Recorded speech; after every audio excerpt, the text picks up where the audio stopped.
우리 잠깐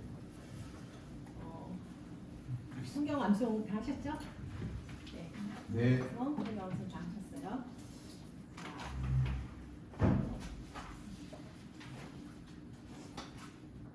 먼저 성경 암송을 어떻게 할까요? 한 전체 그냥 오늘은 간단하니까 전체가 같이 한번 소리 높여 말씀은 하나님이시니까 같이 한번 분석하겠습니다. 시작. 시몬 베드로가 오셨는지 안 오셨는지 마태복음 16장 16절 한번 읽어주시죠. 시몬 베드로가 해주세요. 주는 그리스도 살아계신 하나님의 아들이시니라. 주는 그리스도시요 주는 그리스도시요 살아계신 하나님의 아들입니다. 네, 아들이십니다. 네. 그리고 복음이 뭐라고 생각하세요? 복음. 우리는 기독교인이고 오랫동안 하나님을 믿어왔지만 복음을 한번 말씀해 보세요 하면 딱 막히거든요. 복음이 뭐라고 생각하세요? 한 단어로 한번 그냥 생각나는 대로 말씀해 보세요. 우리 한윤수 대표님 복음. 저는 예언서. 예언서. 예. 네. 그다음에 우리 이순희 이사님. 예수 그리스도가 나를 위해 죄를 대속하셨다. 네. 이 땅에 오셔서 네. 하신 기쁜 소식. 네. 네. 자, 우리 기쁜 소식. 기쁜 소식. 또 우리 김찬 예수 그리스도. 예수 그리스도. 예수 그리스도. 또 김성국 대표님. 저는 믿음이라고. 믿음. 네. 여기 내가 찾아보니까 복음의 뜻, 구원의 길을 전파하는 것. 네. 오케이 좋습니다. 네. 저도 저를 위한 정말 이렇게 약간 이기적이죠. 나를 위한 기쁜 소식이죠. 네, 네, 다 좋습니다. 다 좋습니다. 그래서 오늘은 우리가 이 강의를 끝나고 나면 여러분의 그 안 믿는 지인들에게 복음이 뭔지를 좀 간단하게 딱 잘 설명할 수 있는 것이 목표입니다. 그래서 우리가 매일매일 말씀을 듣지만 사실 매일매일 말씀이 만나와 매출하기처럼 새로운 거거든요. 1년 전에 말씀이 지금하고 똑같고 어제 말씀이 지금하고 똑같은 게 아니라 동일한 말씀을 계속 보고 읽지만 사실상 우리는 매일매일 새로운 만나를 먹는 겁니다. 그래서 여러분이 예수 뭐 제일 흔하고 뭐 예수님 모르는 기독교인은 없지 뭐 예수가 뭐 막 이렇게 생각하지 마시고 마음을 확 여시고 정말 다시 새롭게 오늘 하나님께서 주실 것이 무엇인지 그걸 기대하고 사모하는 마음으로 이제 이 강의를 같이 한번 해봤으면 좋겠습니다. 같이 하는 거예요, 같이. 그래서 첫 번째 만나는 이제 예수는 어떤 분입니까? 오늘 예수는 어떤 분입니까? 많은 분들이 우리가 생과 사를 먹죠. 다 죽어가고 아주 대단하신 분도 엘리자베스 여왕도 죽으셨고 이거 대장도 죽으셨고 다 죽습니다. 죽는데 다 사라지죠. 죽음 다음엔 다 사라지죠. 근데 어떤 팔레스타인 땅에 어떤 한 청년은 33살에 죽었는데 그 책 한 권을 남긴 게 없어요. 아무것도 한 게 없는데 지금까지도 그 청년은 잊혀지지 않은 채 우리한테 계속 이어지고 있거든요. 바로 그분이 예수 그리스도거든요. 그래서 예수는 어떤 분인가를 우리가 기독교의 본질부터 한번 보면서 찾아가 보겠습니다. 정말 중요한 건 예수 그리스도가 정말 어떤 분이고 내 안에 어떻게 역사하시는지 우리가 아는 게 정말 중요하거든요. 그래서 기독교의 본질은 무엇인가? 기독교의 본질, 기독교가 또 교회의 본질이란 무엇인가? 그것을 위해서 우리는 기독교가 어떻게 시작됐고 교회가 어떻게 시작됐는가? 이것에 관한 역사적 기록을 좀 살펴볼 필요가 있습니다. 그래서 기독교와 교회의 탄생, 이 탄생에 대한 역사를 기록하고 있는 책이 전 성경 중에 사도행전이죠. 성경은 전체 몇 권이죠? 66권이죠. 구약은 몇 권이죠? 39권. 신약은 몇 권이죠?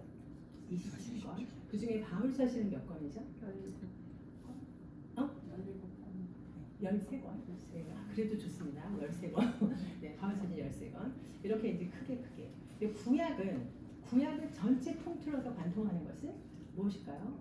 예수 그리스도를 계시하는 책입니다. 예수 그리스도 계시. 그리고 신약은 예수 그리스도가 성취된 사건이거든요. 그래서 사실은 구약에서 예수 그리스도를 사실 만나야 되거든요. 구약에서 예수 그리스도를 만나야 신약으로 예수 그리스도가 와서 나에게 완전히 역사하신 예수 그리스도 만나게 되는데 어쨌든 우리는 이제 예수 그리스도를 찾아서 가다 보니까 이제 아무래도 신약 쪽에 이제 먼저 시작을 하게 됐습니다. 그래서 신약 중에서 예수 그리스도 즉 교회와 기독교의 탄생에 대해서 얘기하고 있는 게 사도행전이고 사도행전은 누가 지었죠?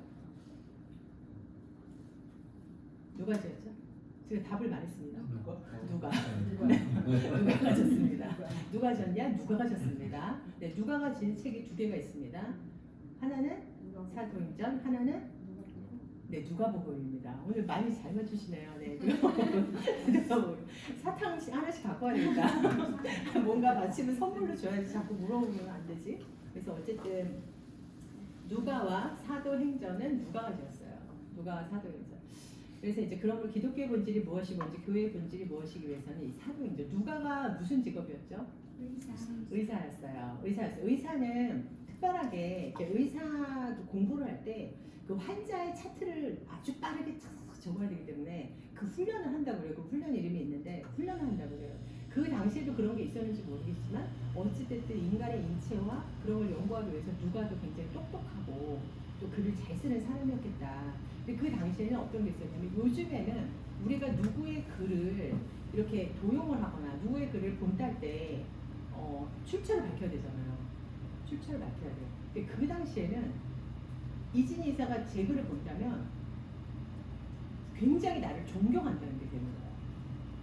그런 그 카피가 아니고 정말 그 사람의 어떤 생각과 그 사람의 어떤 글을 존경하기 때문에 내가 그 글을 인용해서 쓴다.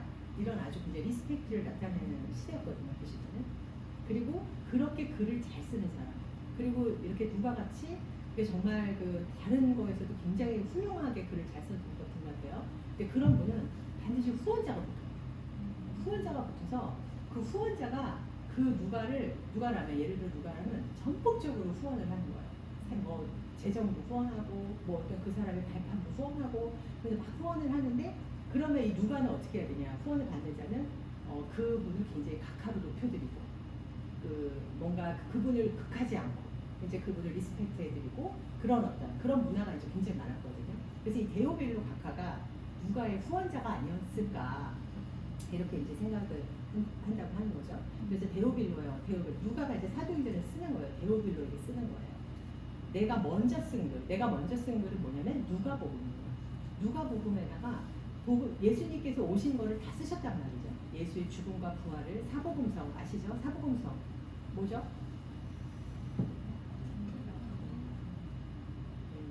네, 지금 요한복음, 또 마태복음, 마가복음, 또 누가복음 이렇게 이제 그쵸. 근데 이 중에서 사실은 요한복음은 공간복음이라고 합니다. 요한복음은 공간복음이 아니에요. 그러니까 요한복음을 좀 구별해서 보셔야 되고 사복음서 중에서 마태, 마가, 누가는 거의 비슷한 그 상태를 쓴 거고 요한복음 좀 다른 어떤 서신인데 서신서가 복음서인데 그거는 이제 이후에 하기로 하고요. 그래서 어쨌든 이 데오빌로의 내가 먼저 쓴 걸 누가복음에는 무릇 예수께서 행하시고 가르치시기를 시작하신부터 그가 택하신 사도들에게 성령으로 명하시고 승천하신 날까지의 일을 기록하였느라 이렇게 이제 시작하고 있어요. 사도행전이. 그래서 누가는 데오빌로 각하에게 이제 이 복음서를 바치는 거죠. 써서 바치는 거예요. 그리고 이제 밑에 보면 데오빌로는 이진희 이사님 읽어주세요. 데오빌로는 사회적으로 상당한 위치에 있었던 로마인으로 추정되고 기독교에 대한 큰 관심을 갖고 있었던 사람으로 보인다. 내가는 사도행전의 저자인 누가다. 누가의 직업은 의사였다. 사도행전은 누가가 데오빌로에게 보낸 편지다. 먼저 쓴 글은 누가복음을 말한다. 사도행전은 기독교와 교회의 탄생에 관한 역사를 기록하고 있다면 누가복음을 포함한 4권의 복음서는 기독교와 교회의 탄생을 가능케 한 기독교와 교회의 뿌리, 본질에 대한 설명을 기록하고 있다. 즉 사도행전에 기록된 기독교와 교회의 탄생의 이야기는 누가복음에 기록된 역사적 사건의 그 뿌리를 두고 있는 것이다. 네, 맞습니다. 그래서 제가 설명한 거 남아있고요. 우리 중에 이루어진 사실에 대하여 말씀 목격자가 되고 이것은 굳이 우리 중에 이루어진 사실에 대하여 처음부터 말씀의 목격자 되고 일꾼된 자들에 전하여 준 그대로 내력을 저술하려고 모든 일을 근원부터 자세히 미루어 살핀다도 데오빌로 각하에게 차례대로 써 보내는 것이 좋은 줄 알았노니 이는 각하로 그 배운 바에 확실함을 알게 하려 함이로라. 네, 맞습니다. 우리에게 이제 누가는 데오빌로 각하에게 보내는 걸 우리가 이제 받는 거예요. 받아서 누가가 도대체 예수 그리스도에 대해서 뭐라고 말하는지를 우리가 이제 듣기 시작하는 거예요. 누가는 지금 이제 데오빌로 이렇게 말하고 있어요. 교회가 무엇인지, 기독교가 도대체 무엇인지, 그리고 우리가 왜 이 복음을 위해서 이렇게 수고하고 있고, 어떻게 이 복음이 수없이 많은 방해와 박해에도 불구하고 전염병처럼 로마 제국을 부여들고 있는 건지, 이 모든 일의 근원과 본질을 데오빌로 각하에게는 내가 자세히 설명해서 드리겠습니다. 이렇게 말씀하고 있는 거예요. 그렇다면 누가가 설명하고 있는 기독교 본질은 무엇인가? 이 기독교의 본질은 뭐냐면 우리 중에 이루어진 사실입니다. 그 당시 우리 중에 이루어진 사실, 예수 그리스도의 이야기죠. 팔레스타인이라고 하는 땅에서 그 땅에서 살아가고 있는 많은 사람들이 있었죠. 그 가운데 일어난 실제로 일어난 역사적 사실에 관한 것이에요. 그러므로 기독교가 무엇이고 교회가 무엇인가 이걸 알고자 한다면 그들 가운데 일어난 그 사실이 무엇인지를 우리가 알아야 되는 거죠. 그 일을 위해서 누가가 두 부분으로 나눠서 일을 시작한 거예요. 첫째 부분은 누가복음을 시작을 하고 둘째 부분은 사도행전으로 시작한 거예요. 이 두 권의 책에 기록된 이야기는 어떤 이야기인가? 아주 평범한 소수의 사람들이 있었어요. 그들은 nothing, 아무것도 아니었어요. 아무것도 없었어요. 근데 아무것도 아닌 이 소수의 사람들이 사도행전 17장에 이제 표현에 세상을 뒤집어 놨다고 합니다. 세상을 뒤집어 놨다고 해서 불과 200년 사이에 그 세상을 뒤집어 놓은 그 사건이 기독교, 이 사이에 기독교가 로마 제국에서 가장 강력한 세력이 된 거예요. 로마가 313년에 콘스탄틴 대제가 밀라노 칙령을 통해서 이단이라고 여겼던 그 기독교를 종교로서 공인을 했어요. 그래서 세계사를 이야기할 때 이 기독교와 교회를 빼놓고는 이야기할 수 없게 된 건데, 그리고 그 이후에 390년인가 380년에 이제 로마의 국교로 테오도시우스 황제가 아예 지정을 해버렸죠. 로마의 국교로. 그러니까 이게 있을 수가 없는 일인 거죠. 있을 수가 없는 일. 그래서 이 세상의 연대를 그리스도 오시기 전, 비포 크라이스트, 그다음에 아노도미니, AD를 기준으로 이 아노도미니는 그 해가 있었던 이 주의 일, 해 받기 전, 이제 그 해, 그러니까 주님이 이제 그 십자가에 달리신 그 해를 기준으로 표기하고 있는 거죠. BC와 AD. 온 세상에 하나님을 믿든 안 믿든 어찌됐든 이 기원전 기원으로 쓰고 있잖아요. 근데 예수님이 오신 그 해를 기준으로. 자, 이들이 이 세상을 뒤집어 놓을 수 있었던 이유는 한예식 대표님이 이 세상을 뒤집어 놓을 수 있었던 이유는 그들이 어떤 사상을 전파하고 다녔기 때문이 아니었다. 그들 가운데 일어났던 어떤 사실을 전파하고 다녔기 때문이다. 여기에 세상을 변화시키는 기독교의 본질이 있다. 여기에 개인의 삶을 변화시키는 복음의 본질이 있다. 여기에 세상의 소금과 빛으로 부름받은 교회의 본질이 있다. 그것은 바로 그들 가운데 일어난 사실을 전하는 것이다. 네, 우리는 그 사실을 듣기 위해서, 사실을 알기 위해서 이곳에 있습니다. 그래서 우리가 데오빌러와 같은 사람들에게 삶을 변화시키는 이 사실, 우리들 같은 사람들에게 이 삶을 변화시키는 이 사실, 이 세상을 변화시키는 이 사실을 이제 누가는 데오빌러에게 가르쳐 주기 위해서 이 누가복음과 사도행전을 쓴 거예요. 자, 그래서 기독교는 어떤 사실에 관한 것인가? 어떤 사실에 관한 것인가? 주용 이사님, 예수의 행하심.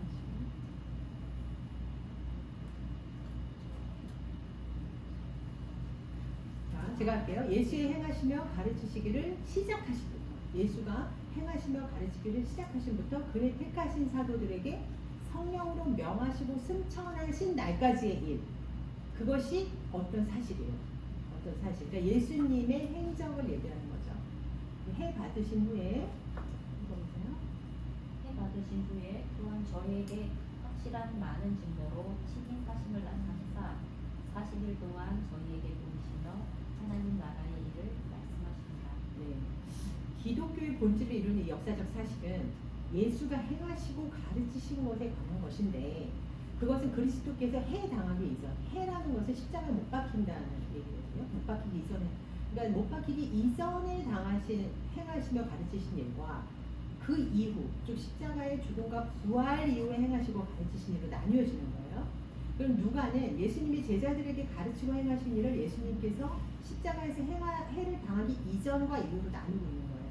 그래서 예수님의 죽음과 부활을 기준으로 그 이전의 가르침과 이후의 가르침도 나누고 있다는 거죠. 그 이유가 무엇이냐? 예수님은 해 받으시기 이전에 일반 우리 같은 사람들이 감당하기 어려운 대범한 발언들을 굉장히 많이 하셨어요. 자, 최수자 부회장님 나는 나는 길이요 진리요 생명이니 나를 말미암지 않고는 아버지께로 올 자가 없느니라. 나는 부활이요 생명이니 나를 믿는 자는 죽어도 살겠고 무릇 살아서 나를 믿는 자는 영원히 죽지 아니하리니 이것을 내가 믿느냐. 나를 본 자는 아버지를 보았거늘 어찌하여 아버지를 보이라 하느냐. 네. 자, 한마디로 예수님은 뭐냐? 자신이 누구다? 하나님이다. 하나님과 동일한 분으로 스스로 소개하신 거예요. 스스로 소개하셨어요. 이와 같은 발언은 당시 유대인들에게는 보통 심각한 신성모독적인 발언이 아니에요. 유대교는 굉장히 하나님 믿었던 그 종교죠. 지금도 마찬가지예요. 지금도 뭐 하나님에 대해서 뭐 대단하죠. 그러나 지금 예수 그리스도는 받아들이고 믿지 않고 있죠. 사실 이 세상에서 자신을 지금도 갑자기 누군가 우리 김장준 단장님 사실 내가 예수야 하나님이 이거면 정말 좀 미쳤다고 할 것 같기는 해요. 그죠? 그렇겠죠? 그러니까 그 당시에도 자기 하나님의 아들이라고 주장하니까 그런 사람이 예수님이 또 처음도 아니었어. 그런 사람이 꽤 많았을 거라는 거죠. 예수님 이전에도 많고 이후에도 많았는데 그럼 다 그들이 다 하나님의 아들일까? 아니죠. 어떻게 우리가 김창준 관장님이 예수님이 아니라는 걸 알 수 있죠? 어떻게 알 수 있죠? 돌아가셔봐야 돌아가신 다음에 다시 부활을 하냐? 부활하지 않냐? 그러니까 모든 사람들이 나 예수야 라고 말했던 사람의 차이는 뭐냐면 그들은 죽었고 그냥 그대로 죽었어요. 그러나 예수님은 다시 부활하셨어요. 그들은 스스로를 하나님의 아들이라고 다 주장들을 막 했어요. 그런데 자기가 딱 죽음으로써 자기가 하나님의 아들이었다는 거짓이라는 걸 스스로 입증을 하게 된 거지. 부활을 안 했으니까.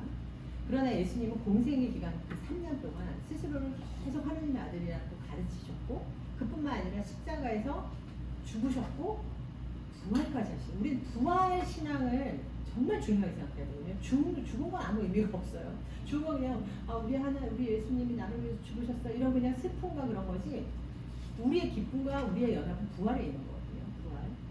그래서 여러분 예습을 다 많이 하셨겠지만 그 말씀 가운데 이제 다 나온 얘기들을 이제 지금 정리를 하는 건데 이렇게 예수님 부활하셨고 스스로를 하나님의 아들이라고 주장했지만 어쨌든 그 예수님 공생의 기간 동안 어쨌든 부활하심으로 자신의 모든 가르침이 사실이고 예수가 그리스도시고 살아계신 하나님의 아들이라는 사실을 스스로 인정하신 거죠. 우리 김정욱 대표님은 이 부분에 대해서 충분히 뭐 당연히 믿으실 거고 어떻게 그 전격적인 회심이 오신 적이 있어요? 네? 전격적으로 예수의 죽음과 부활이 나에게 딱 들어오신 적이 혹시 기억나는 어떤 순간이 있으세요? 먼저 뭐 개인적인 거는 물론 여기 많은 분들 중에 기독적인 체험 이런 것들이 많으시겠지만 저는 개인적으로 저는 항상 이제 가끔 전화 통화하면 너는 뭐 이렇게 믿음이 이렇게 얘기를 하세요. 흔들림이 없는 믿음. 저는 항상 하나님 역사하시는 걸 체험해요. 매일 오늘도 체험. 내일도. 근데 이게 사람이 되게 미련한 동물이고 미련한 때문에 그걸 캐치를 못해요. 항상 여기 오면서도 기도하면서도 분명히 이 시간에 가야 되는데 근데 그 인도하시는 분이 있거든요. 사람을 만나서도 제가 이제 믿는 사람으로서 물론 이제 믿음의 복음도 이렇게 전도도 해야 되지만 실제로 하나님의 영광을 가리지 않는 사람들이 많은 저희 상황이고 개인적으로는 가정사가 조금 뭐 문제가 있어서 이제 우연찮게 이제 병원에 갔더니 좀 안 좋은 결과가 있어서 그 대표님이? 네네. 그래서 저는 이게 하나님의 계획하시면 예수님이 우리를 위해서 나를 위해서 돌아가셨는데 내가 이거 뭐 어떤 그런 심정이 있었어요. 아 이게 이제 그런 믿음이구나.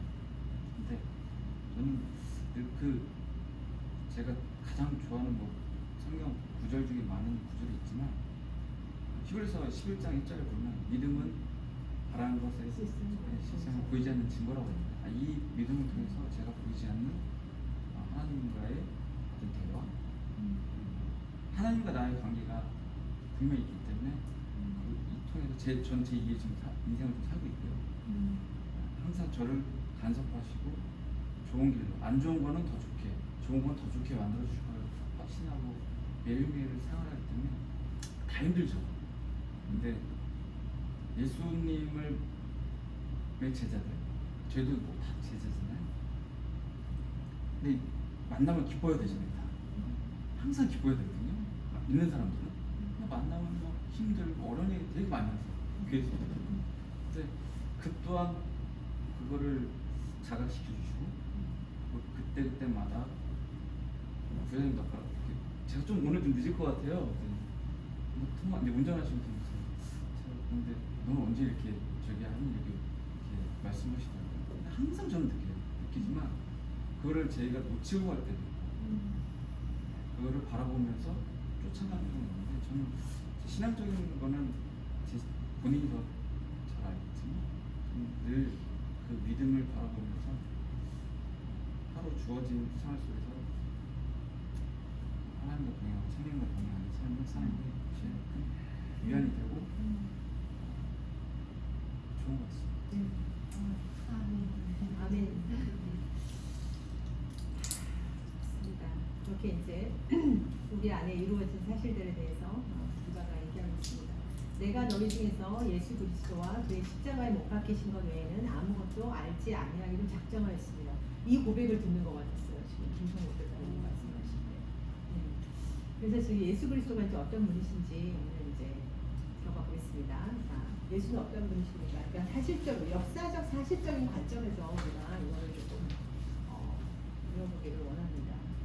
이미 다 아시고 계신 거겠지만 다시 한번 리마인드 하신다고 생각하시면서 예수 그리스도에게는 인성이 있고요. 예수 그리스도는 정확하게 인간, 성육신, 인간으로 오셨고 그 다음에 그분은 그러나 하나님이셨고 그리고 이제 성육신을 얘기하고 있습니다. 그래서 우리가 핵심 개념 두 건은 예수 그리스도의 인성, 예수 그리스도의 인간이셨다. 인간이셨다는 거죠. 예수의 국적 출생지니 성장지 한번 말씀해 보실래요, 국제주님? 국적 유대, 출생지 베들레헴, 성장지 나사렛. 네, 잘하셨어요. 네, 국적은 유대입니다. 유대 예수님. 그리고 출생지는 베들레헴이었어요. 베들레헴. 성장지는 나사렛. 예수의 어린 시절은 어땠습니까, 한혜수 대표님? 예수님은 정신적으로 지혜, 육체적으로 키, 영적으로 하나님, 사회적으로 사랑, 균형 잡힌 성장과 성숙을 이루어가셨다. 네, 예수님은 정말 다 균형 잡힌 성장과 성숙을 이루어가셨다는 거예요. 키도 잘하고, 지혜도 잘하고, 영적으로도 잘하고, 사회적으로도 좋은 관계를 가지는 그런 성장기를 가셨고요. 다음 예수가 어떻게 묘사되는지 살펴보시는데요. 자, 우리 주영 이사님, 예수님은 굶주리시고 목마르시고 피곤하신 인간입니다. 한마디로 육체적인 연약함과 필요를 갖고 계신 인간입니다. 네, 마태복음 4장 2절에서는 예수님 굶주리시기도 하셨다고 그래요. 배고프셨다고 하셔요. 요한복음 4장 6절에서는 목마르셨대요. 목마르셨대요. 그 마가복음 4장 38절에는 피곤하셨대요. 인간의 육체를 가지고 있기 때문에 이 모든 것들을 다 겪으셨던 거예요. 그래서 육체적인 연약함과 필요를 그래서 우리가 육체적으로 연약한 거를 예수님이 다 아시고 질병도 아시고 또 우리가 그래서 무엇이 필요한지도 예수님은 정확하게 체유를 하시고 아시는 거죠. 자, 히브리서 4장 15절 이진희 이사님 읽으세요. 우리에게 있는 대제사장은 우리의 연약함을 동정하지 못하실 이가 아니요 모든 일에 우리와 똑같이 시험을 받으신 이로되 죄는 없으시니라. 그러므로 우리는 긍휼하심을 받고 때를 따라 돕는 은혜를 얻기 위하여 은혜의 보좌 앞에 담대히 나아갈 것이니라. 네, 너무 우리를 아셔서 우리의 연약함을 너무너무 동정하시는 거예요. 그리고 너무 우리의 연약함을 아셔서 똑같이 시험을 받으시는 하나님이시라는 거죠. 근데 죄는 없으시는 거예요. 그러므로 우리가 예수님께 긍휼하심을 구할 수가 있는 거예요. 이거 너무 잘 아시죠? 그리고 그것 때문에 때를 따라 또 그분 죄가 없으시기 때문에 은혜를 얻기 위해서 은혜의 보좌 앞에 우리가 담대하게 나아갈 수 있다는 거죠. 근데 예수는 어떤 면에서 우리 인간과 같습니까? 우리 김창준 관장님. 인간하고 같은 거? 연약함, 시험, 맞아요. 연약하시고 시험. 또 예수는 어떤 면에서 우리 인간과 다르죠? 죄가 없으시오. 네. 우리는 죄가 엄청 많죠. 모두 죄인이라고 인정하시죠? 네, 이 자리는 다 인정하시는 분만 있는 줄로 압니다. 네. 아, 우리 너무 공고한 죄인이죠. 인간은 연약하다. 그래서 인간은 시험을 받는 거예요. 우리가 연약하기 때문에 시험을 받는 거예요. 인간이 연약하기 때문에 당연히 죄를 짓죠. 때로는이 아니라 매일 죄를 짓죠. 매일. 마음으로 죄를 짓고, 입술로 죄를 짓고, 행함으로 죄를 짓고. 그러나 예수님은 우리와 동일한 연약함을 갖고 동일한 시험을 받으셨음에도 불구하고 죄를 짓지 않으셨다는 거. 근데 도대체 이 육체를 같이 갖고 있는데 어떻게 그럴 수 있죠? 예수님이 위대한 성인이기 때문인가? 성인. 아니죠. 자, 의인은 없나니 누가 읽으실까요? 김성훈 대표님. 의인은 없나니 하나도 없으며 깨닫는 자도 없고 하나님을 찾는 자도 없고 다 치우쳐 함께 유익하게 되고 선을 행하는 자는 없나니 하나도 없다. 네, 의인은 없습니다. 누가 의인이라고 말하면은 처음부터 다시 시작해야 되는 사람이에요. 의인은 없습니다. 하나도 없습니다. 깨닫는 자도 없습니다. 뭘 깨달아요? 우리가 깨닫는 자도 없습니다. 하나님을 찾는 자도 없고 다 치우쳐서 함께 무익하게 되고 선을 행하는 자는 없나니 하나도 없도다. 이렇게 정말 죄 많은 세상에 예수님이 오신 겁니다. 그렇다면 예수님의 인간이면서도 어떻게 죄가 없으실 수 있는가? 예수 그리스도는 인간이실 뿐 아니라 동시에 하나님이시기 때문입니다.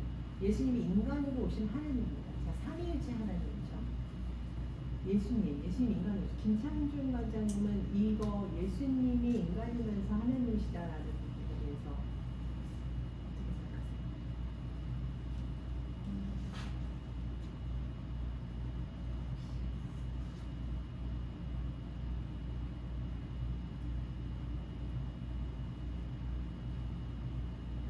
어떻게 표현해야 될지 모르겠네요. 그렇죠. 어렵죠. 네. 어려워요. 주용이 자는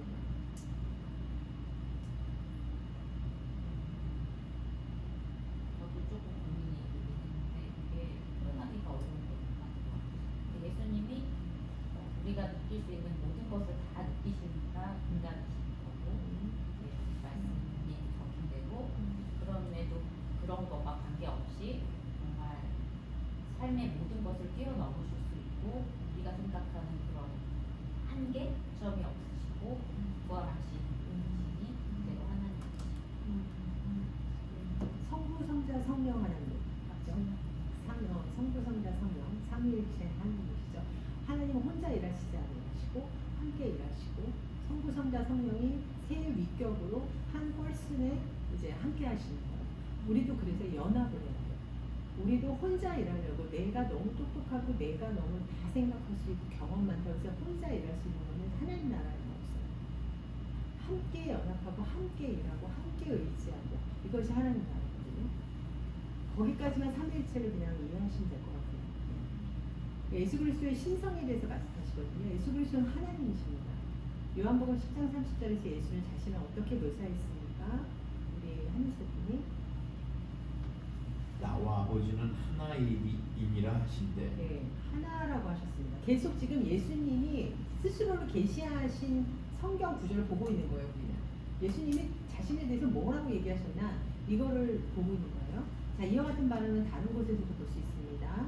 자, 이는 최수자이더니 이는 모든 사람으로 아버지를 공경하는 것 같이 아들을 공경하게 하려 하시니라. 아들을 공경하지 아니하는 자는 그를 보내신 아버지도 공경하지 아니하느니라. 요한복음 5장 23절. 네, 철저하게 예수님은 하나님의 아들임을 계속 말씀하고 계세요. 그런데 내가 아니면 내가 길이요 진리요 생명이니 나로 아니면 하나님을 만나지 하나님을 갈 수 없다고 계속 얘기하시잖아요. 그러니까 아버지를 공경하는 것 같이 아들을 공경해라. 예수 그리스도를 공경하면 아버지를 공경합니다. 동일한 얘기를 하는 거죠. 그리고 나를 본 자는 아버지를 본 거야. 어찌하여 아버지를 자꾸 보여주려고 말하냐. 하나님 어디 계세요? 자꾸 보여달라고 하니까 나를 보는 아버지를 본 거야.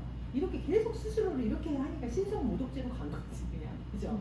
신성 모독죄를 십자가에 달릴 수밖에 없는 거고 그게 하나님이 정하신 시나리오예요. 하나님이 정하신. 곁에서 예수를 본 사람들은 그를 누구나 생각했습니까? 자 이제는 옆에서 예수를 본 사람들이 그 예수님을 뭐라고 생각했는지 누구라고 생각했는지를 이제 말하고 있어요. 네, 이신이는 배에 있는 사람들이 예수께 전하며 이르되 진실로 하나님의 아들이요 소리다 하더라. 네.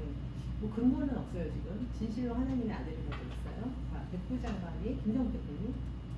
백부장과 함께 예수를 지키던 자들이 지진과 그 일어난 일들을 보고 심히 두려워하여 이르되 이는 진실로 하나님의 아들이었도다 하더라.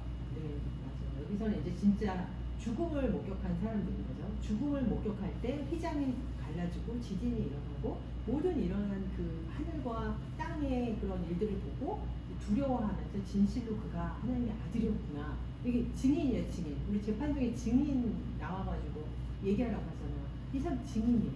실제 본 사람. 자, 도마까지 얘기해서 의심이 너무너무 많은 도마가 대답하여 이르시되 국진이사님. 나는 나의 주님이시요 나의 하나님이시니이다. 네, 의심이 얼마나 많았습니까? 이 제자 중에 도마가. 근데 이 제자가 나의 주님이시요 나의 하나님이시라고 얘기합니다. 8번 한 번은 예수가 제자들에게 사람들이 나를 누구라고 생각하느냐 이렇게 물어봤어요.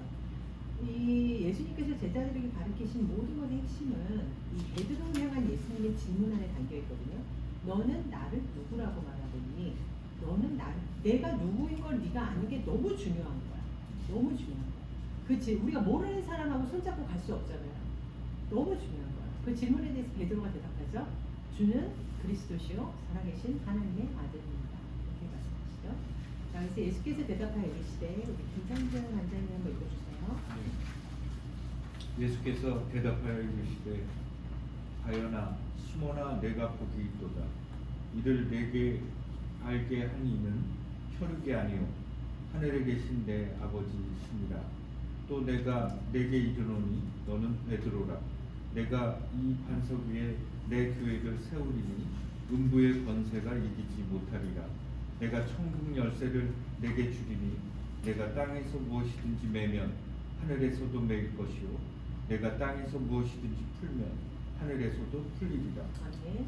굉장히 중요한 지금 구절인데요. 여기에서 말씀하고 계세요. 내가 복이 있도다. 복이 있도다.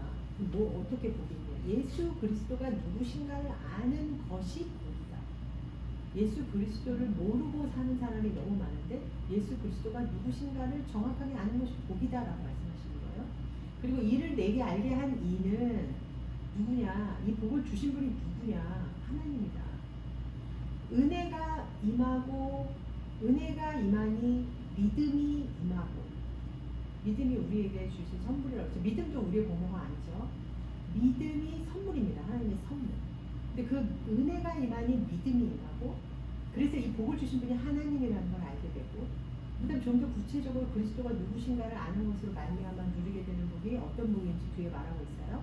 뭐냐? 첫 번째, 음부의 권세가 이기지 못한다. 음부의 권세. 여러분도 영적 공격, 영적 전쟁이라는 거 아시죠? 매일매일 영적 전쟁을 하고 계시죠? 계십니까? 계십니까? 네. 알아야 돼요. 민감하게 그 영을 알면 이깁니다. 지지 않습니다. 근데 그 공격하는 걸 모를 때 지는 거죠. 공격하는 걸 모를 때. 근데 음부의 권세가 이기지 못한다고 하는 거예요. 예수 그리스도가 우리에게 정확하게 장착이 되면 음부의 권세를 이기는 권세가 우리에게도 임하는 거예요. 근데 그것이 어떻게 임하냐? 예수 그리스도가 누구신가를 아는 지식으로 임하는 거예요. 그 지식이 복인 거예요. 그러면 어떻게 하신대요? 천국 열쇠를 주신대요. 천국 열쇠. 예수 그리스도가 누구신가를 알 때 하나님의 권세, 천국의 열쇠가 우리에게 임한다는 거예요. 믿으시죠? 네. 그렇습니다. 너무 중요합니다. 그래서 내 교회를 세우겠다. 이 모든 복이 바로 교회를 통해서 우리에게 주어지는데 이것은 현대 교회도 의미하지만 성도 한 명 한 명도 의미합니다. 너가 나의 성전이라고 하셨기 때문에 내 교회를 세우고 또 그 교회가 모여서 또 교회 공동체가 되는 거죠. 그래서 이제 오늘은 사실상 이제 저희가 좀 나누고 싶은 거는 너희 구약 성경이 인간으로 오실 하나님 예수 그리스도를 예언하고 있고 신약 성경은 그 예언의 성취를 기록하고 있다고 했죠. 그래서 너희가 성경에서 영생을 얻는 줄 생각하고 성경을 연구하는데 이 성경이 곧 내게 대하여 증언하는 거라고 얘기하고 있어요. 그래서 이제 구약에서 예언한 것이 어떻게 신약으로 성취됐는지를 이제부터 보는 거예요. 이게 정말 엄청난 사건이거든요. 그래서 이제 아브라함과 다윗의 자손, 마태복음 1장 1절에 그렇게 얘기하고 있어요. 아브라함과 다윗의 자손 예수 그리스도의 계보라. 아브라함에서 다윗으로, 다윗에서 예수 그리스도의 계보로 이어지잖아요. 이게. 그래서 결국에는 구약이 끝나고 400년, 말라기로 구약이 끝나요. 그래서 400년의 암흑에는 우리가 무슨 일이 있었는지 몰라요. 400년. 갑자기 이제 사복음서가 나오는 거죠. 세례 요한부터 시작해서.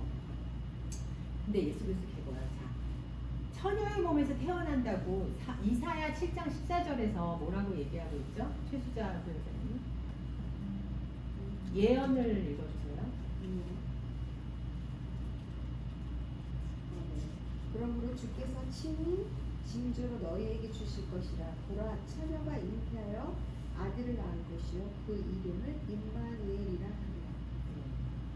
너희에게 주신데 친히 징조로 너희에게 주는데 이사야 시대에 처녀가 잉태해서 아들을 낳을 거라는 거야. 이게 언제를 예언을 한 거야? 그 당시에 일어난 일이 아니고 처녀가 잉태해서 아들을 낳을 거래. 그 이름을 임마누엘이라 하리라. 이렇게 이사야서 7장 14절에 나와 있는 거예요. 그 당시에 이거를 이 이사야가 어떻게 알고 어떻게 했는지는 우리는 알 수가 없죠. 근데 그것이 어떻게 성취되냐? 누가복음 1장 35절 성취가 어떻게 되었냐? 예수 그리스도의 나심은 이러하니라. 그 모친 마리아가 요셉과 정혼하고 동거하기 전에 성령으로 잉태된 것이 나타났더니 이렇게 성취가 된 거예요. 이렇게 너무 유명한 이 얘기가 이제 성취가 된 거고 또 예언이 이사야서 1장 1절에서 나오죠. 김성훈 대표님. 이새의 줄기에서 한 싹이 나며 그 뿌리에서 한 가지가 나서 결실할 것이요. 네, 이새의 줄기 다윗의 계보에서 한 싹이 난대. 한 싹. 이 한 싹이 뭐죠? 이게 여기서 히브리어에서 한 싹 단수로 표현돼요. 한 싹. 그래서 예수 그리스도 한 싹이 예수 그리스도가 나고 그 뿌리에서 한 가지가 났을 것이다.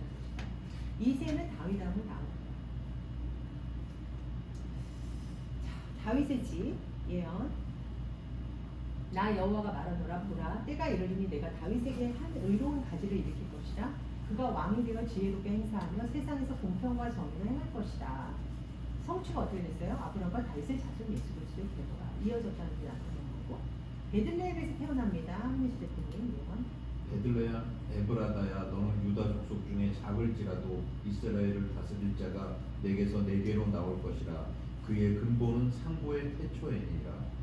네. 자, 성취가 어떻게 되냐면 헤로당 때 예수께서 유대 베들레헴에서 나심의 본방으로부터 박사들이 예루살렘에 이르러서 말하되, 그러니까 이스라엘을 다스릴 자가 너에게서 나올 거라고 말이죠. 그런데 마태복음에서 성취가 된 거죠. 또 그다음에 베들레헴 에브라다야, 너는 유다 족속 중에 작을지라도 이스라엘을 다스릴 자가 너에게서 또 나올 거라고 얘기했어요. 미가서에서도 얘기해요. 똑같은 거다, 그죠? 똑같은 거 반복됐다. 그리고 골로새서에서 그가 만물보다 먼저 계시고 만물이 그 안에 함께 섰느니라. 이렇게 성취를 얘기하고 있습니다. 자, 기적의 사역 예언. 그때 소경의 눈이 밝을 것이고 귀머거리의 귀가 열릴 것이고 저는 자는 사슴같이 뜰 것이고 벙어리의 혀는 노래하리니 이는 광야에서 물이 솟겠고 사막에서 시내가 흐를 것이니라. 이사야서 36장 이렇게 예언을 했거든요. 근데 예수께서 대답하여 가라사대 너희는 가서 그 모든 것을 요한에게 보라되 소경이 불며 안심뱅이가 불며 웅둥이가 깨끗함을 받으며 귀머거리가 들리며 죽은 자가 살아나며 가난한 자에게 복음이 전파됐다 하라. 기적의 사역이 예언이 되었고 성취가 되었습니다. 자, 그래서 마지막으로 하나님이 인간으로 오신 이유는 인간을 구원하시기 위함이죠. 예수님은 우리와 동일한 연약함을 갖고 계신 인간이었고, 그래서 우리의 연약함을 자신의 체험을 통해서 알고 계신 분이었고, 마치 우리가 우리 자녀들의 연약함을 경험을 통해서 우리가 알잖아요. 주님 우리의 연약함을 정확하게 이해하고 계셔서 우리의 연약함을 동정해 주시는 분이죠. 우리 아기들의 어린 날들 우리가 다 이해하잖아요. 그래서 우리는 어떤 연약함을 가지고 있는가? 그 연약함으로부터 우리를 구원해 주시기 위해서 전능하시는 하나님의 연약한 인간으로 우리 가운데 오신 건데요. 자, 여러분은 어떤 연약함을 가지고 계십니까? 최수자 부회장님의 연약함은 뭐죠? 저의 연약함은 하나님 찾았다고 뭐 얘기 안 돼. 아우 그냥 바로 나 베드로 돼. 베드로가 하루에 바로 20번을 풍 덮어서 바다에. 근데 하나님의 주권을 인정하나 보다. 인정하면서도 부정은 아닌데 도대체 왜 이렇게 투정? 그렇지. 투정 부리고 고집 부리고 레드 때가 안 되면. 그게 나의 언약이니까. 그러면서 또 해주세요 하고 빼버리고. 하니스 대표님이 연약한 거예요. 저는 끊임없이 지금도 고민하는 게 제가 원장님도 말씀하시고 관장님. 오신 두 분도 다 말씀하신 내용인데 저는 끊임없이 제 손을 잡아주세요. 하나님 끊임없이 잡아주는데 금세 저는 그 하나님을 백으로 삼아서 제가 다시 그 완장으로 써요. 예. 그러면 그게 제대로 된 거면은 하나님이 저를 인도해서 했어야 되는데 아니거든요. 결국 제가 교만해서 그렇게 된 거거든요. 예. 그러니까 제가 계속 돌아요 지금. 그래서 저는 지금도 항상 말씀드렸다시피 이거 온전히 다시 처음서부터 하나님 만나고 싶은 마음이 그렇게 너무너무 강하거든요. 네, 예수 그리스도의 인성과 신성을 이렇게 한번 훑어봤잖아요. 네. 어떠세요? 저는 지금 당장 이 중에서 누가 저 대신 하나님 다 살 수 있고 죽으라고 하면 저는 제일 먼저 너무너무 즐겁게 뛰쳐나갈 수 있어요. 우리를 위해서? 예. 그러니까 누구든 그러니까 그 정도로 저는 죽음이나 하나님 이거 다 믿거든요. 근데도 세상에서 이게 계속 안 되고 있는 거. 예. 먼저 말씀 그거를 제가 엄마의 기도의 탯줄이 끝난 뒤에 제대로 느끼고 있거든요. 예. 항상 엄마의 기도에 의지하다가. 그렇죠. 그래서 엄마한테 기도를 넘겼던 거죠, 다. 그렇죠. 넘기고 이 사역을 넘기고. 나는 그 엄마 하나님 다 그냥 다 세줄이라고 생각하고 자신만만해 하고 내 모든 행동이나 이런 거는 주님 의지 안에서 시켜서 나가는 거라고 생각하고 했던 거죠. 예. 그럼 하나님과 직접 만나는 어떤 그 교통은 엄마가 가시고.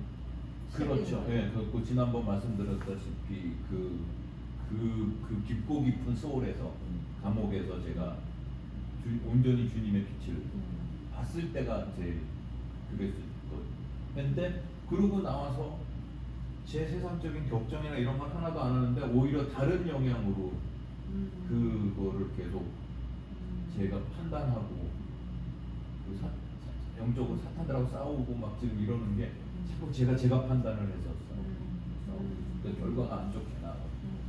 근데 정말 제자들이 우리 이제 다음가에서 계속 지금 예수님을 배울 건데 나중에 또 나올 얘기긴 하지만 제자들이 예수의 죽음과 부활을 정확하게 이렇게 봤잖아요. 봤잖아요. 예. 봤기 때문에 사실 순교할 수 있었거든요. 그렇죠. 예수님을 절대로 내가 예. 부정할 수 없기 예. 때문에 너 부정하면 살릴 수가 있게 이렇게 얘기하는 거를 받아들이지 않으면 죽은 거거든요. 근데 죽음과 부활을 딱 믿었잖아요. 예.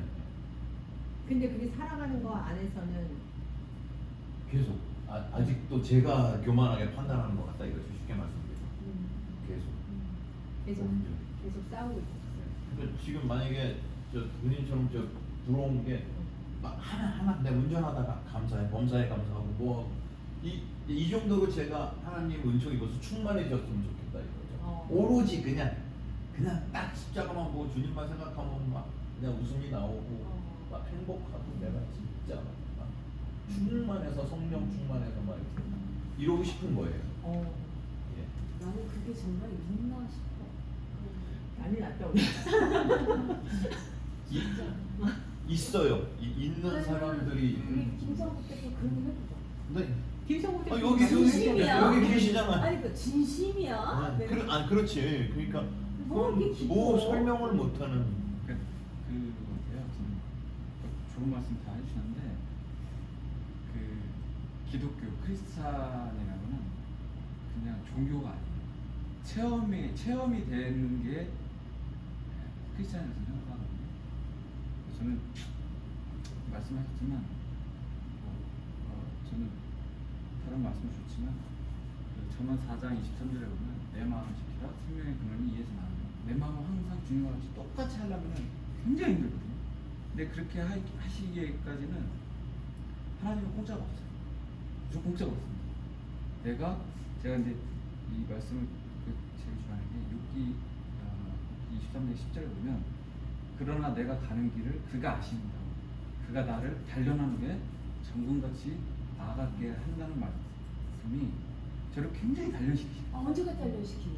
이게 매 순간에 단련시키시는 거예요. 이 만남도 단련시키시는 거고 저는 솔직히 이 모임에 내가 와야 돼? 나 그냥 다 아는데. 아니 그 아는 거보다요. 제가 이게 그냥 성경 공부라는 게 알고 모르고 이런 것도 물론 다는 알지 못해요. 물론 이제 제 목사님이나 뭐 제가 사역자가 아니니까. 근데 제가 스스로가 뭔가 하나님께 온전히 구하고 내 체험을 했을 때 아마도 이런 분이 할 수 있는 어떤 말씀이 그런 증언이 될 수 있는데 아직도 좀 많이 부족하거든요. 근데 그 하나님 믿는 사람은 언제나 동일한 아까 말씀하신 삼위일체 하나님이 성자와 성부와 성령의 이름으로 하나 된 저희가 하나님 자녀로 충분히 모든 것을 합력하여 손을 일 수 있기 때문에 저도 이 자리에 온 거예요. 솔직히. 저 그냥 이 사람들 얘기 듣고 이거 고민도 했고 저희가 좀 요즘 이제 특세 기간이에요. 이제 이번 주가 또 추수감사일이라고 전에 말씀드렸듯이 이 믿음으로 감사함으로 나가는 게 또 우리 투자 부회장님 통해서 이런 또 시간을 갖게 해주시는 어떤 계획하심이 있겠구나 싶어서 오늘 오기를 가만히 저도 뭐 뒤집어 보면서 너무 감사합니다. 이 시간이 물론 많은 저보다 훌륭하신 분들이지만 실제로 이렇게 나와서 예배를 드리고 성경 공부한다는 게 굉장히 어렵거든요. 그래서 이 시간마저도 너무 귀하고 감사하고 제가 잘했다 싶은 생각이 너무 듭니다. 감사합니다. 너무 감사하네요. 그래도 믿음의 그런 저런 또 굳건한 믿음, 사실 그 믿음이거든요. 이게 정금같이 내가 나와서 나를 단련하시는 정금같이 나오니까 이게 그냥 믿음이 돼요. 믿음의 고백. 그 믿음의 고백을 이렇게 이 자리에서도 다시 들려주셔서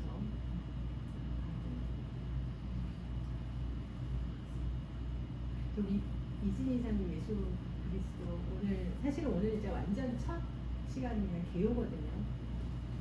그런데 죽음과 부활에 대해서 예수님의 어떤 현현하심에 대해서 한번 나눠주시죠. 저는 정말 부활하신 예수님에 대해서 그냥 예수님을 믿고 나서 이게 어떤 공식처럼 우리 안에 있는 거니까 부활하신 예수님을 믿는 거 그거를 되게 진짜 그냥 깊이 이렇게 생각을 못하고 있었던 것 같아요. 근데 그냥 어떤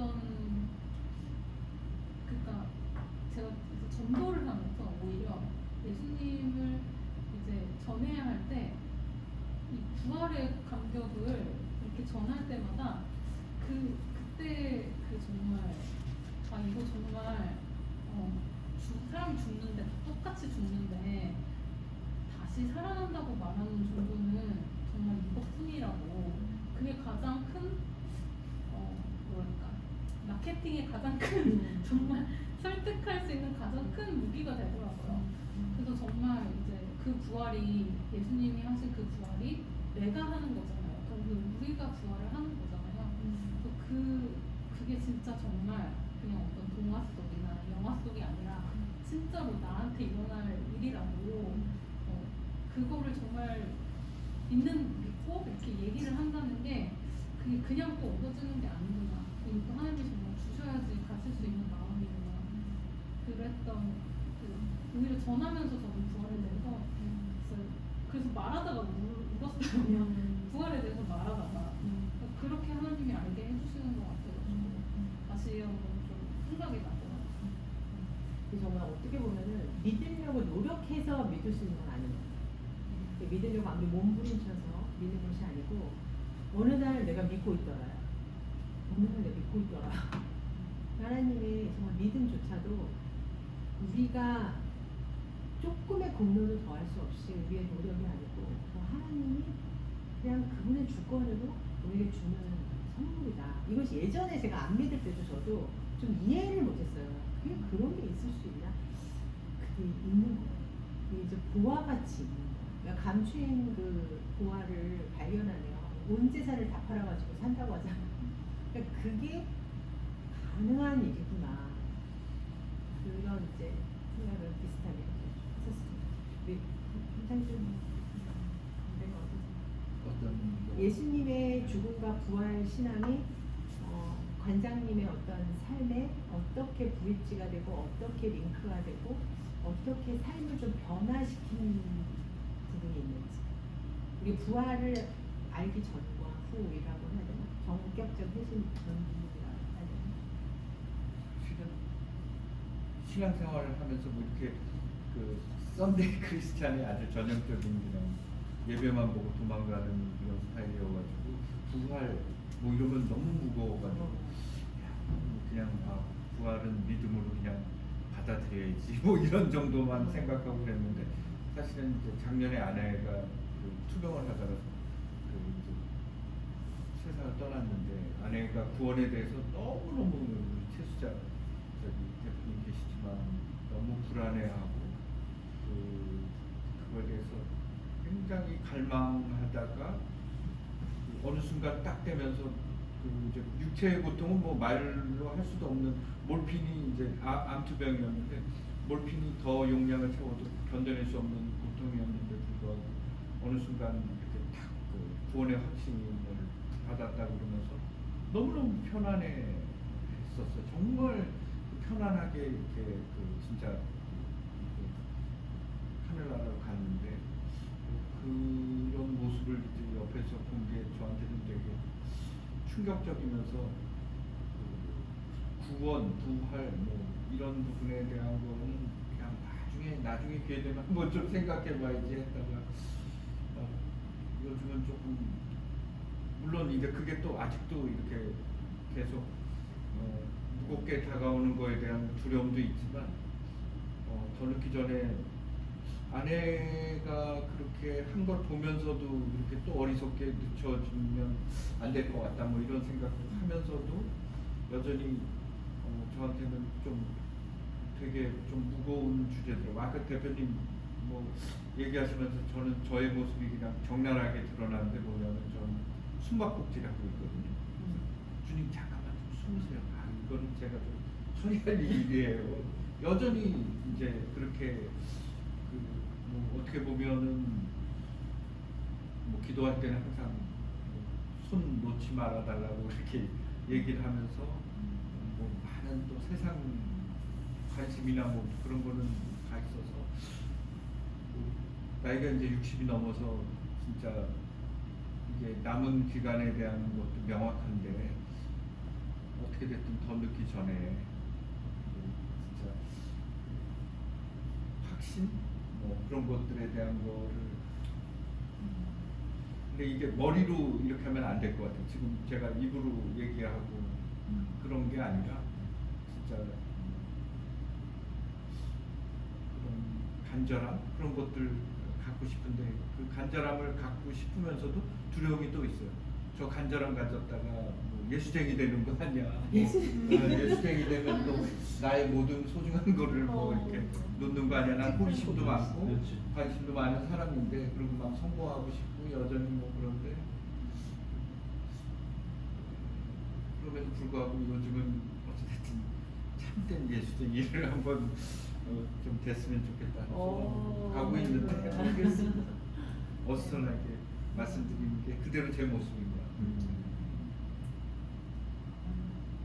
너무 참 귀한 고백이네요. 국제이사님. 저는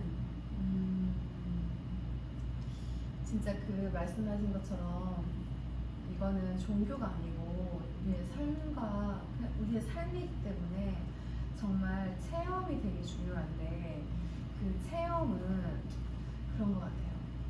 그냥 제가 난 오늘 너무 사과가 먹고 싶은데 오늘 너무 사과가 먹고 싶어요 하나님. 근데 진짜 갑자기 엄마가 사과 한 박스 지금 보냈어. 그럼 그 사과 한 박스가 우연의 일치로 아싸 사과가 왔다 이게 아니라 하나님 나를 위해서 이 사과 한 박스를 내가 말하자마자 바로 도착을 하네요. 그러니까 그거를 어떻게 바라보는지 그러면은 우리 모든 삶이 다 체험이거든요. 진짜로 하나님 저 너무 다리 아파서 다음 지하철에 제 자리가 하나 있었으면 좋겠어요. 그럼 그 자리가 한 칸이 비어져 있는 그럼 그게 바로 저의 체험이잖아요. 그게 체험인 거고 그리고 저는 가장 좋아하는 말씀 구절이 로마서 아까 제가 일부러 읽어드리고 싶어가지고 찾아놨는데 로마서 5장 8절 말씀이에요. 그래서 우리가 아직 죄인 되었을 때 그리스도께서 우리를 위해서 죽으심으로 자기 사랑을 확증하셨다는 이 말씀인데 저는 이 구절을 너무 사랑하는 구절이에요. 그러니까 이 말씀이 그냥 이렇게 글이 아니라 이걸 진짜 그냥 믿으면은 진짜 하나님이 우리를 사랑하셔서 죽음으로 그거를 증거하셨다는 게 너무 막 이게 막 뼛속까지 이렇게 시리게 느껴지니까 그 은혜가 너무 크니까 그거에 대한 감사가 이렇게 너무 감사한 거예요. 너무 감사한 거예요. 그래서 그런 감사함이 있어요. 그래서 요즘에 그 교회들의 되게 문제가 우리 한 대표님 더 잘 아시겠지만 예수가 없는 교회들이 너무 많아지는 거예요. 목사는 있고 장로도 있고 직분자들은 다 있는데 예수 그리스도가 없는 거예요. 그래서 어느 순간 말씀을 듣다 보면 예수의 말을 들을 수가 없는 이 시대가 왔어요. 말씀과 이런 지식과 정보는 넘쳐나는데 순수한 그 예수님이 없어지는 거예요. 예수님이. 그래서 제가 이거를 솔직히 얼마나 많이 했겠어요. 많이 했어요 이거. 근데 이거를 다시 하는데 다시 또 읽는데 그래 예수님이 무대에서 태어나시고 이렇게 잘하시고 이렇게 됐지? 이거를 다시 한번 보는데 너무 은혜가 되더라고요. 처음에 숙제가 너무 싫은 거예요. 진짜 귀찮은 거 바쁜데 좀 싫었는데 하다 보고 막 성경책 찾다 보니까 그래 너무 감사하다 예수님을. 그러면서 이게 너무 저한테 꽂히는 거예요. 너희는 나를 누구라 하느냐 그 질문이 갑자기 하나님의 그 울부짖음으로 저한테 오더라고요. 그러니까 제가 다니엘을 아기를 가르칠 때 다니엘아 1 더하기 1은 2야. 그럼 다니엘이 못 알아들으면은 2라고 이게 막 이렇게 막 하잖아. 그래서 너는 나를 누구라고 하니? 나는 너의 아버지야. 난 너의 구원자고 난 너의 친구고 신랑이고 막 하나님의 그 왜 너무 알려주고 싶은 막 그런 애절한 마음이 저한테 막 오더라고요. 그래서 그 마음에서 너무 많은 감정이 저한테 쏟아부어지는 거예요. 그러니까 막 하나님의 슬픔, 막 그리고 막 그 기다림의 막 그런 고단함, 그러면서도 막 내 자녀를 사랑하는 그런 사랑의 기쁨, 여러 가지가 막 저한테 마음에 오더라고요. 그래서 오늘 되게 기뻤어요. 이걸 오늘이거든요, 숙제 아침에. 오늘 예수님은 말씀은 매일매일 새롭게 우리한테 임하는 거예요. 네 맞아요. 아무리 우리가 100번을 읽어도 그 말씀이 내 마음 안에 완전 딱 새겨지면 그 날이 진짜 그 말씀 만난다는 거죠. 그렇지. 이게 예수님은 매일매일 동일하게 예수님을 나는 닮아요. 계속 새로운 걸 보여주시고 말씀하신 대로 정말 답답해가지고 가슴을 치고 계실지도 몰라요. 잘못된 예수 그리스도, 잘못된 어떤 신앙적인 장착, 이것이 나를 묶고 나를 올가매고 그러고 있는 것들이 사실 굉장히 많아요. 그런 부분들을 하나님 다 사슬에서 벗어 던지고 정말 진리 안에서 진리가 너를 자유케 한다라는 것을 경험케 하고 싶은데 우리가 다 율법주의에 사실 얽매여서 살고 있는 부분들이 많이 있거든요. 그래서 그 예수님을 만난다는 것은 정말 자유케 되는 역사입니다.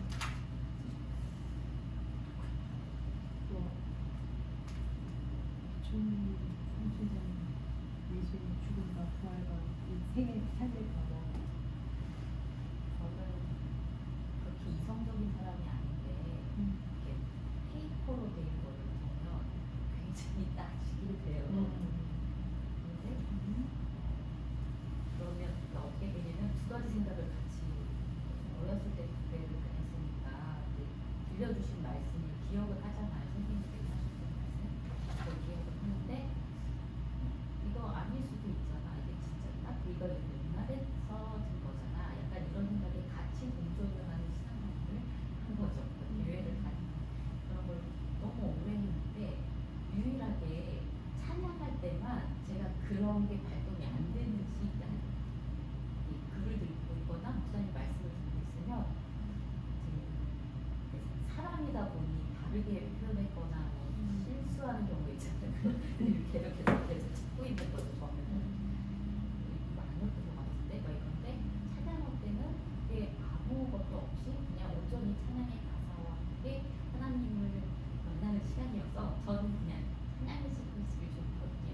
근데 그럼에도 불구하고 진짜 어떻게 이렇게 그냥 삶 속에서 녹아들어서 참 그런 모습을 갖고 있는데도 이렇게 끌고 와 주셔서 그냥 나의 하나님이고 나의 예수님이고 성령님이고 아직도 뭔가의 글루베이버를 보면 이건 좀 이상하잖아 이런 생각이 있기는 있는데 뭐라고 설명할 수가 없는데 그와 한편에는 나의 하나님으로 계셔서 그냥 감사한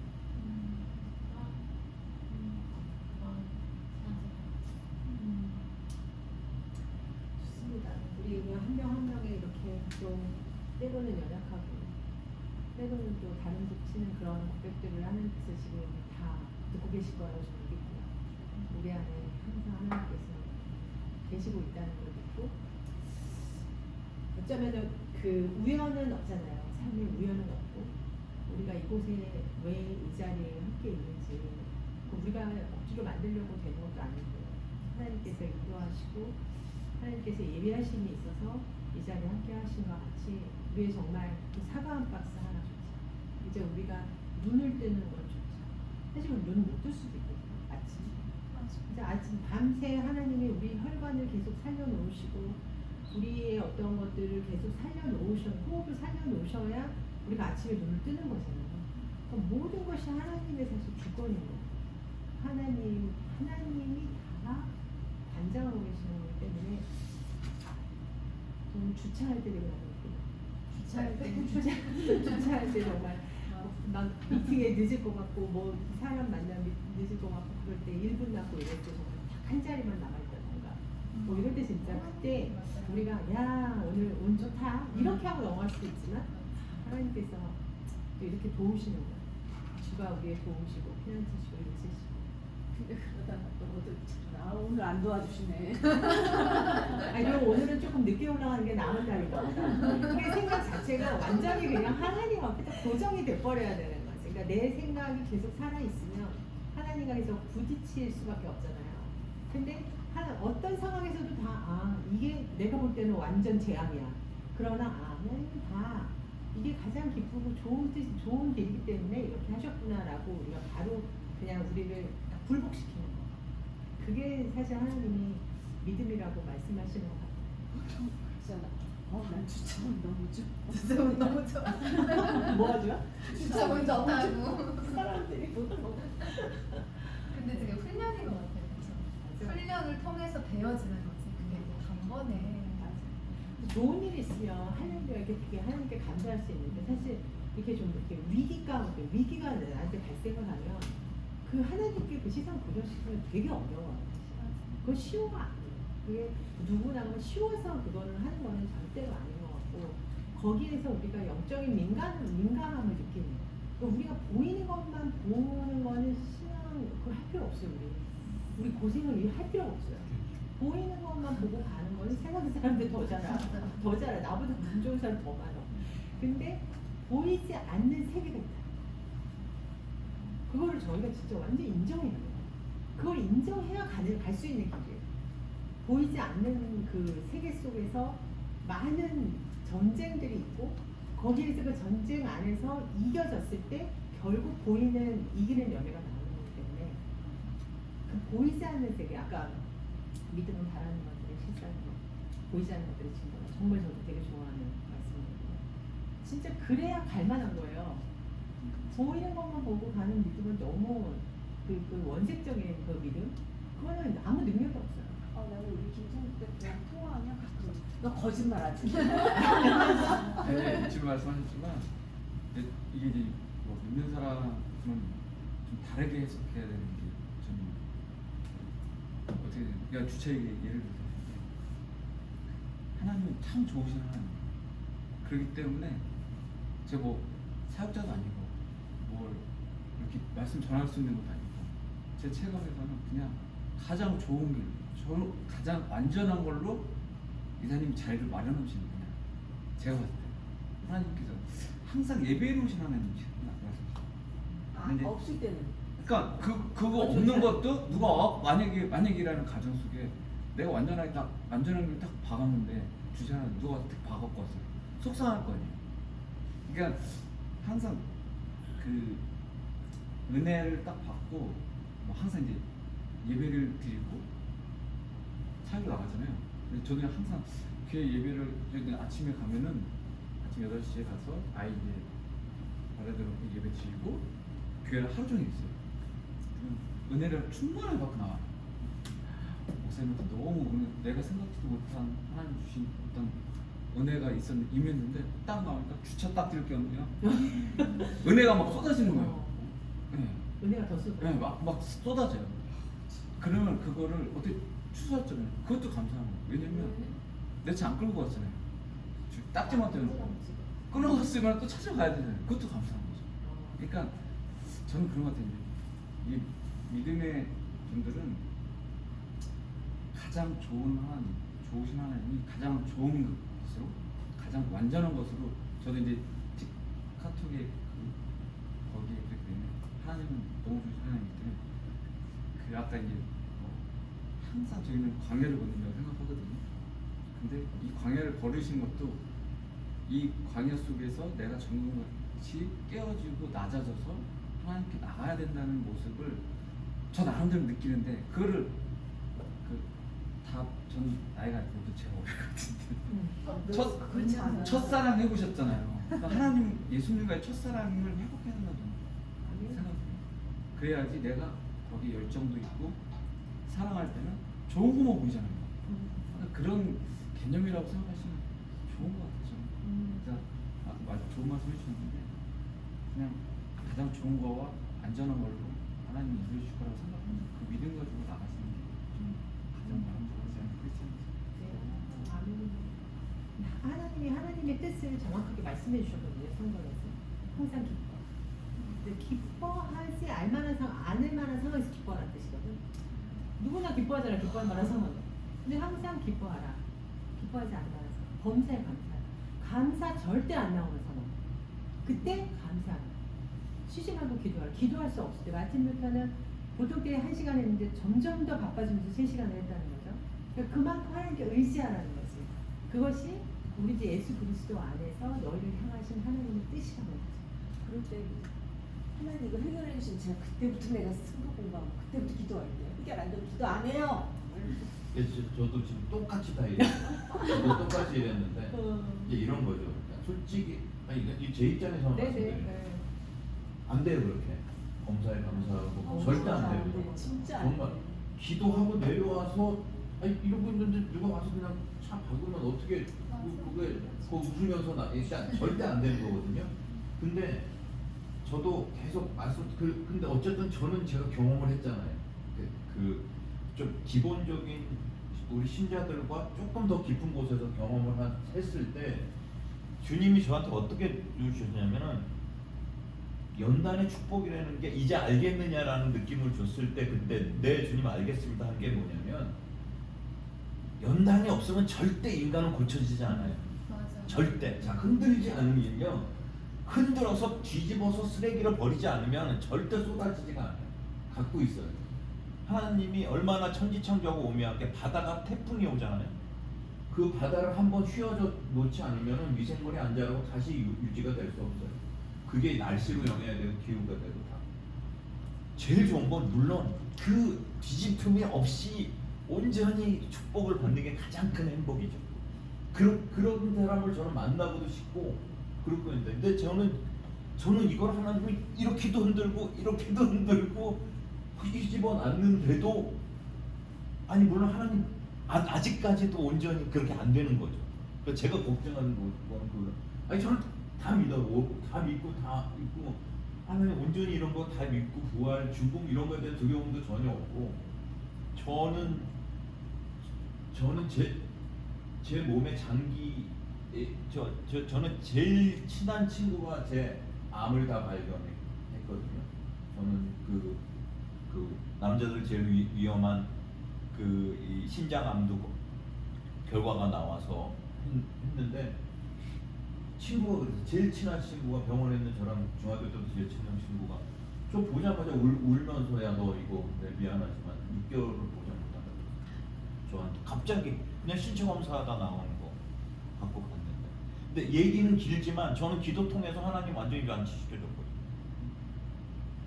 진짜 뭐 거기까지 과정에서는 저는 어떻게 안 믿겠어요. 저 하나님 믿어요. 믿는데도 진짜 연날에 고통도 다 하고 했는데도 아직도 저는 지금 그러고 싶어요. 내가 그냥 씩 웃어만 줘도 주님의 미소가 되고 싶고, 내가 그 자리에 가도 향기를 품고 싶고, 내가 이렇게 손만 잡아도 그냥 딱 주님, 그게 내가 뭐 신격화되겠다는 뜻이 아니라 그렇게 하나님 나 사랑을 하시면 그렇게 해주셔야 되는데, 끊임없이 저한테 사탄과 악마를 계속 보내요. 보내는데 그분들한테 처음에는 이렇게 저도 인간적으로 붙잡고 기도하고 뭐하고 하려고 그러고 충분히 점점 더 하는 거예요. 이거 어떡하지 하는데, 이제 그때 또 결국 제 본 모습이 나오는 거죠. 세상적인 모습이 나오는 거죠. 근데 저는 지금도 계속 그냥 계속 그럼에도 불구하고 만나고, 주님 제대로 저 좀 세상 저는 삶을 훈련하는 데라고 생각하거든요. 저희가 사는 세상은. 그리고 주님은 따로 천국을 마련하고 있는 거고. 그래서 그럼에도 불구하고 끊임없이 진짜 저는 계속 제대로 만나서 하나님 손 딱 잡고 이제 알겠니 하는 답을 꼭 듣고 싶어요. 그래서 제가 아까 말씀드린 네. 제일 좋아하는 구절이라는 예. 우리가 아직 죄인되었을 때 그 구절을 제가 그래서 저희 연장 똑같거든요. 그렇게 체험을 하고 그렇게 보려고 노력을 하지만 그렇지 않을 때도 막 있잖아요. 그러니까 그런 죄성이 막 올라올 때 그 말씀을 붙드는 거예요. 예. 그 우리가 아직 죄인되었을 때 그 사랑을 보여주셨구나. 그게 위로가 되는 거예요. 그래서 그냥 이렇게 살아갈 수 있는, 다 똑같은 고백인 것 같아요. 사실 대표님이 우리 다 똑같죠. 다 똑같죠. 우리 다 죄인이라서 맞아. 그거 못해요. 근데 그거 매일매일 싸워야 되는 거예요. 근데 선생님 말씀드린 대로 지금 갖고 있는 나만의 내가 갖고 있는 명예, 내 소유한 뭐 친구들, 걔네가 나를 어떻게 볼까, 뭐 이런 거, 그게 얼마나 왜 하나님이 거기에 이게 세상적인 물욕과 이거 하지 말라는 거를 저는 다 겪게 해주고 모든 거 다 겪게 해주고 저 딱 지금 이 자리에 세웠거든요. 하나도 창피하지도 않고 하나도 두렵지도 않고 지금도 그런 친구들, 저랑 어울렸던 친구들은 지금도 쾌락만 쫓아다니고 앉아 술 먹고 있고 뭐 좋은 데만 가고 그러고 있죠. 근데도 매일 외롭다고 그래요. 매일 외롭다고, 매일 힘들다고 그러고, 자신한테 존경 못 받고 뭐 여러 가지 등등. 맞아요. 우리가 의롭다고 여기는 받았잖아. 예수님이 부활하시고 죽으시고 부활하시고 이제 너는 의로운 게 아니라 의로워진 거를 변화된 게 아니고 그렇지. 그냥 의롭다고 여겨지는 거야. 그렇죠. 간주되는 네. 거거든. 그게 하나님의 의로 여겨지는 거잖아요. 그러니까 우리 안에는 계속 죄가 딱 그 상태가 들어갔다 나왔다. 이거는 그냥 죽을 때까지 가는 거예요. 근데 이제 그 과정에서 우리가 계속 그래도 죄가 아닌 다른 걸 자꾸 선택하는 거지. 쳐서 복종시키면서 그 길을 어렵지만 진짜 미치겠지만 그거를 딱 잡고 그렇게 갈 때 이제 성화가 조금씩 일어나는 거잖아요. 성령이 충만하다는 거, 성령이 충만하면 9가지 열매를 맺잖아요. 그러니까 은사는 있을 수도 있고 없을 수도 있는 거지만 사랑이 은사는 아니에요. 사랑은 은사가 아니에요. 열매예요, 열매. 그죠? 그러니까 성령의 열매를 우리는 다 맺어야 돼요. 그렇죠. 사랑, 또 화평, 희락, 기쁨, 그다음에 또 뭐? 그다음에 인내, 오래 참음, 자비, 양선, 선을 행함, 그다음에 온유, 절제. 이거는 우리가 그냥 맺어야 돼요. 그러니까 좀 의지를 가지고, 의지도 필요해요. 우리가 의지도 필요해. 그 의지도 하나님께 구해야 되지만은 그래서 그거를 하나씩 하나씩 맺어가는 삶이에요. 우리 삶이. 그러면 이제 우리가 지금은 다 영원히 살 것처럼 살죠. 언제 죽을지 몰라요. 언제 죽을지 몰라요. 뭐 나이 들어서 빨리 죽는 것도 아니에요. 먼저 가는 사람도 있고 죽음이라는 건 우리 앞에 공통되게 앞에 와 있는 거거든요. 그 죽음 앞에서 그러면 우리가 어떻게 살아야 될 것이냐. 그거 예수 그리스도 붙잡지 않으면 사실 갈 수 없는데 그러면 플러스 알파 어떻게 살 것이냐. 맺는 열매를 맺는 삶으로 계속 내가 근육을 나를 만들어야 이제 마지막에 하나님 만날 때 그 하나님이랑 좀 친하지. 멀리 안 친해. 그때 가서 만약에 계속 내 멋대로 살다 하나님 만나면 진짜 서먹서먹할 것 같아. 그렇지? 그리고 좀 친해야 기도도 해도 들어주시지 않으실까? 우리 뭐 친한 사람한테 전화해가지고 뭐 해달라고 그러지 안 친한데 뭐 자꾸 뭐 해달라고. 그냥 그게 사람 관계도 똑같고 자녀 부모 관계도 똑같고 그런 것 같아요. 성령 충만은 무조건 구하셔야 될 것 같아요. 구하세요. 달라고 구해야 돼요. 구해야 돼요. 근데 저는 또 그런 것도 있는 것 같아요.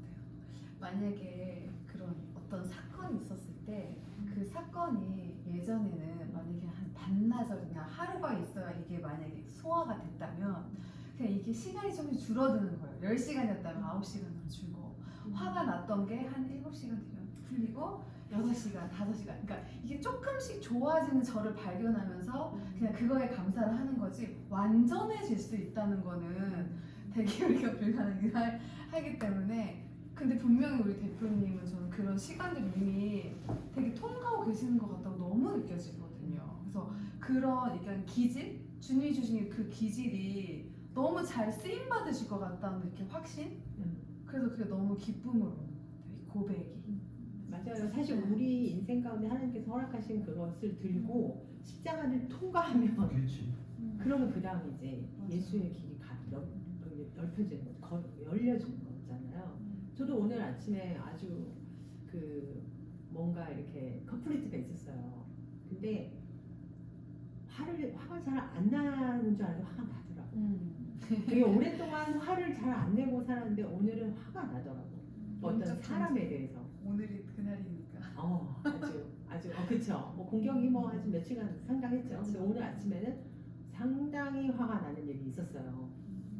근데 와 그거를 하나님께 그렇게 올려드리는데 모든 게 품어지는 거야. 그러니까 처음에는 막 화가 나고 그러니까 누구한테 욕할 데는 없으니까 하나님한테 욕할 수밖에 없어. 그러니까 막 진짜 막 이러면서 이제 하는데 갑자기 그 사람이 그럴 수밖에 없었던 이유들이 이렇게 나한테 이렇게 생각이 나아지면서 말도 안 되게 해석을 해서 그냥 그 사람을 품고 그냥 내가 선한 마음으로 다시 하나님께 올려드리니까 그게 예배가 되는 것 같아요. 그러니까 우리가 그냥 순간순간이 다 예배인 것 같아요. 우리가 이렇게 앉아서 같이 찬양하고 이렇게 모여서 함께 드리는 모여드리는 예배도 너무 제일 귀하죠. 근데 한 사람 한 사람도 살아내야 되잖아 삶을. 근데 그 삶을 살아내면서 계속 예배. 하나님께 계속 올려드리는 거. 계속 올려드리는 거야. 그건 이제 나의 선한 마음으로. 사실 저 사람하고 상관이 없는 거야. 나만 상관이 있는 거야. 그 마음. 그래서 계속 내가 그 마음을 정결케 하고 진짜 옛날 같으면은 미친 짓이지. 열받는 거지. 화가 나는 거 잘못된 거 내가 잘못한 것도 아닌데 근데도 그런 식으로 이렇게 따져지게 안 되고 그냥 저럴 수밖에 없는 게 어쩌면 저 사람의 감춰진 수치심일 수도 있고 감춰진 열등감일 수도 있고 그렇게 연약한 면을 이렇게 보게 하시더라고요. 겉으로는 강하지만 그 안에 감춰진 연약함, 상처 이런 거를 이렇게 열어주셔서 그냥 또 다시 그게 긍휼로 덮어지고 그러면 그게 다 나한테 좋은 거야. 내 마음이 평강하고 내가 예배 드리는데 그 안에 걸거침이 없이 와야 되는데 어떤 의무가 아니라 근데 그거는 그냥 강구였어요. 간구하셨을 때 그걸 하나님 기뻐서 그냥 확 주시더라고요. 응답을 주시더라고요. 그래서 또 우리가 매일매일 이제 도전이지만 조금씩 이제 나아지는 거. 그럼 되는 거 같아요. 조금씩. 근데 또 넘어지기도 하지. 넘어지고. 그래서 저희가 글로리온 지금 갑자기 글로리온 얘기하는데 글로리온 그 파운데이션이 단순한 어떤 성경 공부나 어떤 뭐 성경을 더 깊이 지식적으로 아는 그것이 목표가 아니라 우리의 사역의 방향성과 목표는 있어요. 우리는 말씀이라는 것이 우리 머릿속에 잘 심겨지고 내 마음에 새겨지고 거기서 끝나면 그 말씀은 능력이 없는 거거든요.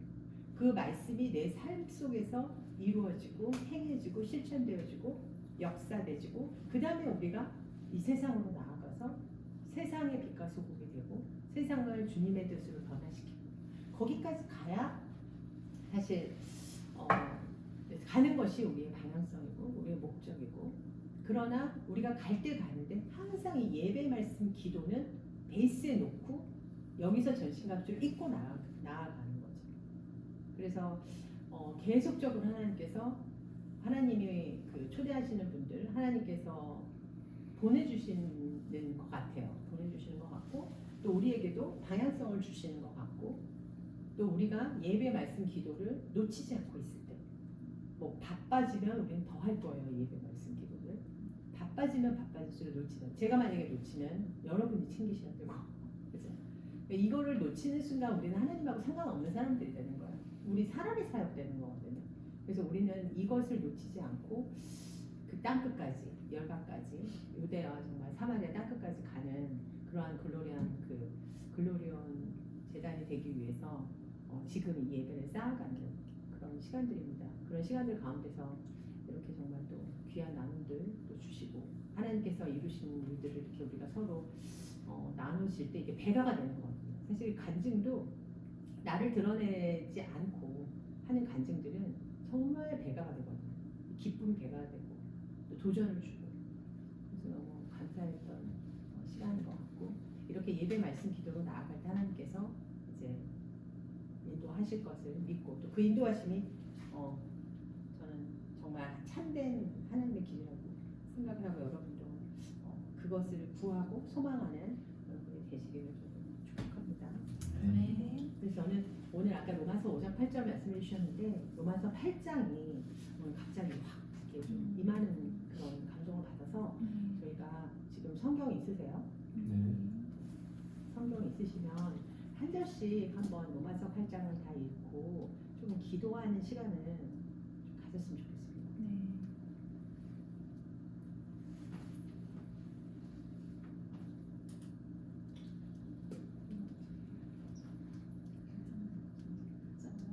발전 외웠습니까? 네. 그러면 제가 이렇게 보겠습니다. 그러므로 이제 그리스도 예수 안에 있는 자에게는 결코 정죄함이 없나니 이는 그리스도 예수 안에 있는 생명의 성령의 법이 죄와 사망의 법에서 너를 투명하였습니다. 육신으로 말미암아 율법이 비약해져서 해낼 수 없었던 그 일을 하나님께서 해결하셨습니다. 곧 하나님께서는 자기의 아들을 죄된 육신을 지닌 모습으로 보내셔서 죄를 없애시고 그 육신에다 죄의 선고를 내리셨습니다. 육신을 따르지 않고 그 영을 따라 행하는 우리에게 율법의 요구가 이루어지게 하려 하심이니라. 육신을 따르는 자는 육신의 일을 영을 따르는 자는 영의 일을 생각하나니 육신의 생각은 사망이요 영의 생각은 생명과 평안이니라. 육신의 생각은 하나님과 원수가 되나니 이는 하나님의 법에 굴복하지 아니할 뿐 아니라 할 수도 없습니다. 육신에 있는 자들은 하나님을 기쁘시게 할 수 없느니라. 만일 너희 속에 하나님의 영이 거하시면 너희가 육신에 있지 아니하고 영에 있나니 누구든지 그리스도의 영이 없으면 그리스도의 사람이 아니라. 또 그리스도께서 너희 안에 계시면 몸은 죄로 말미암아 죽은 것이나 영은 의로 말미암아 살아있는 것이니라. 11절입니다. 네. 예수를 죽은 사람들 가운데서 살리신 분의 영이 여러분 안에 살아계시면 그리스도를 죽은 사람들 가운데서 살리신 분께서 여러분 안에 계신 자기의 영으로 여러분의 죽을 몸도 살리실 것입니다.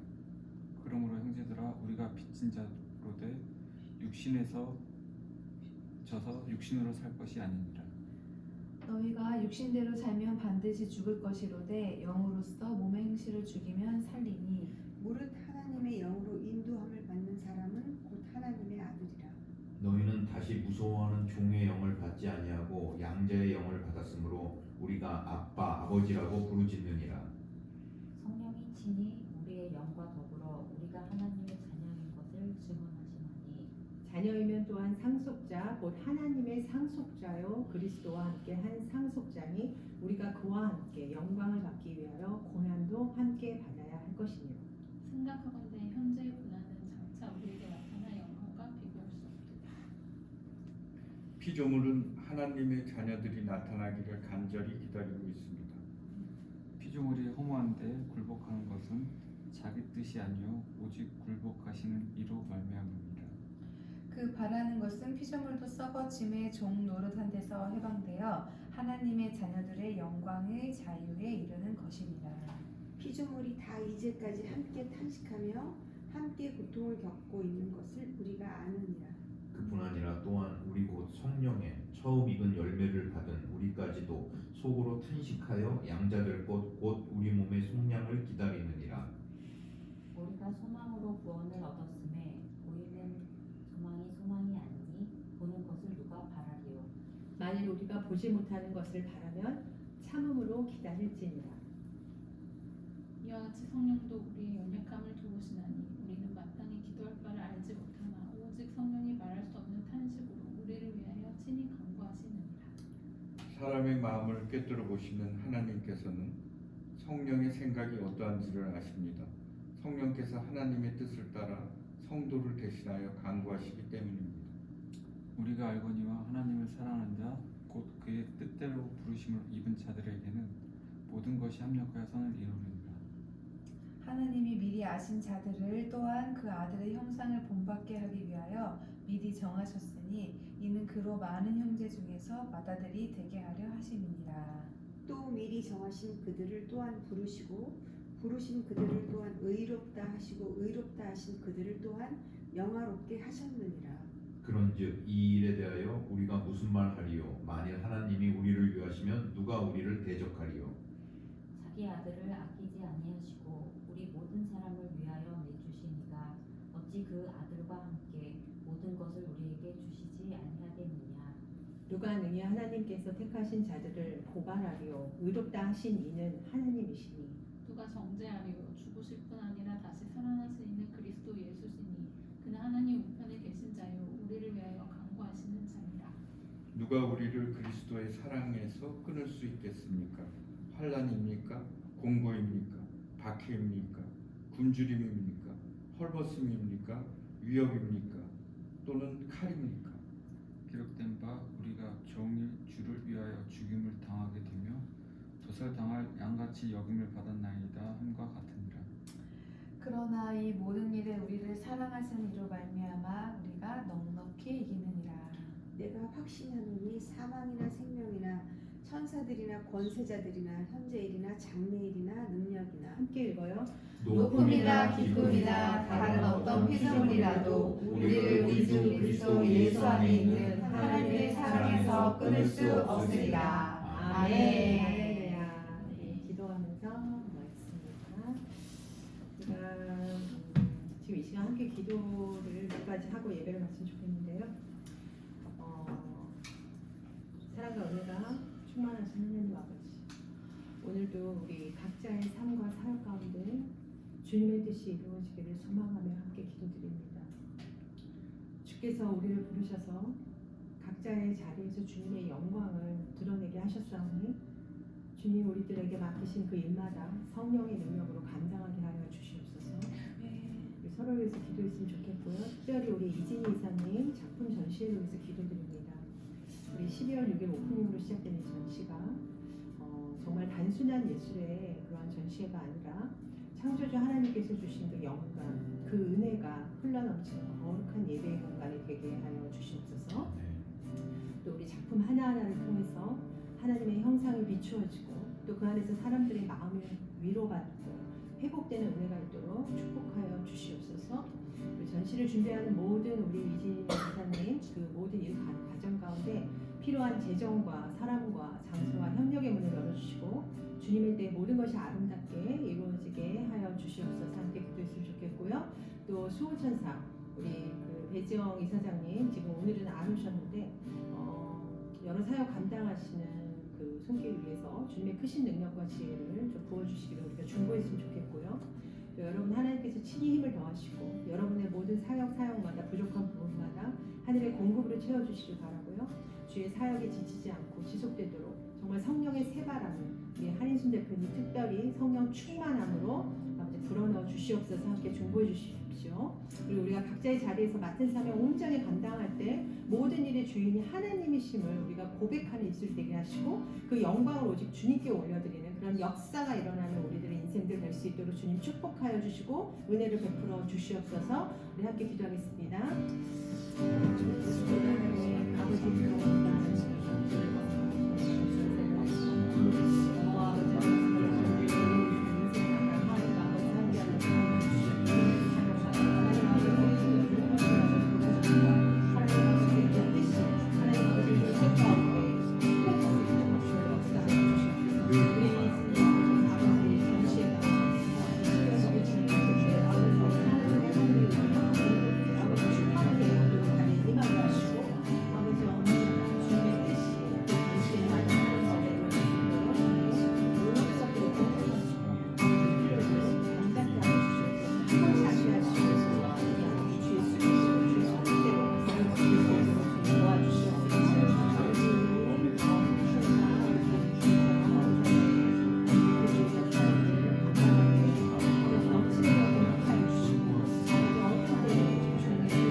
기도했으면 좋겠는 것은 이 나라와 민족과 세계 열방을 위해서 주님의 마음 품고 기도했으면 좋겠습니다. 우리의 눈에 보이는 이 정치와 경제가 또 각종 세계 속의 전쟁과 갈등이 그 분열과 혼란의 소용돌이가 정말 한치의 오차도 없이 역사를 주관하시는 하나님의 손이 있음을 믿습니다. 사람의 권세가 아닙니다. 여호와의 통치가 최종의 권위이심을 선포합니다. 먼저 우리 대한민국 이 나라를 긍휼히 여겨 주시옵소서. 아버지 이 땅이 우상을 따르지 않게 하시고 불의와 거짓과 탐욕의 길에서 돌이키게 하여 주시고 정의와 공의와 진리를 사랑하는 민족으로 다시 일어서게 하시옵소서. 위정자들에게 하나님을 경외하는 마음을 허락하여 주시옵고 자신의 명예와 이익이 아니라 국민의 생명과 공의를 위해서 결단하도록 흔들어 깨워 주시옵소서. 음지의 부패와 거짓과 권력의 오만과 교만을 드러내시고 빛 가운데 세워주셔서 정말 이 나라가 주님 앞에서 바로 서도록 역사하여 주시옵소서. 우리 이 나라 민족을 위해서 중보하면서 함께 기도하겠습니다.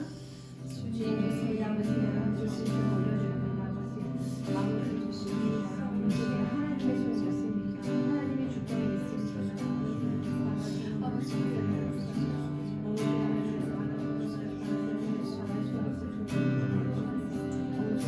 아버지 대한민국이 말씀하셨습니다.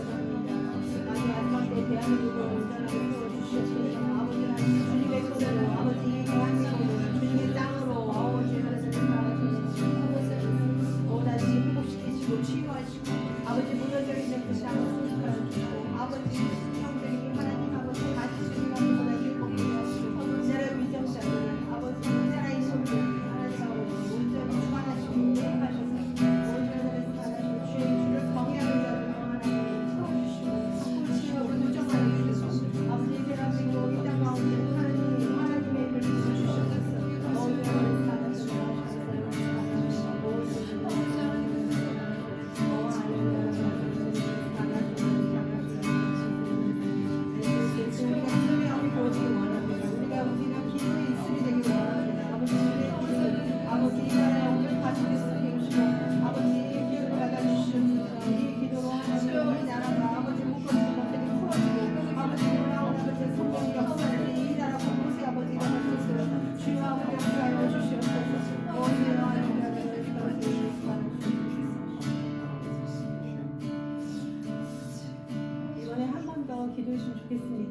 가까운 북녘 땅의 북한 동포들, 아직 복음에 굶주려 있는 세계 열방, 하나님 불쌍히 여겨 주시옵소서.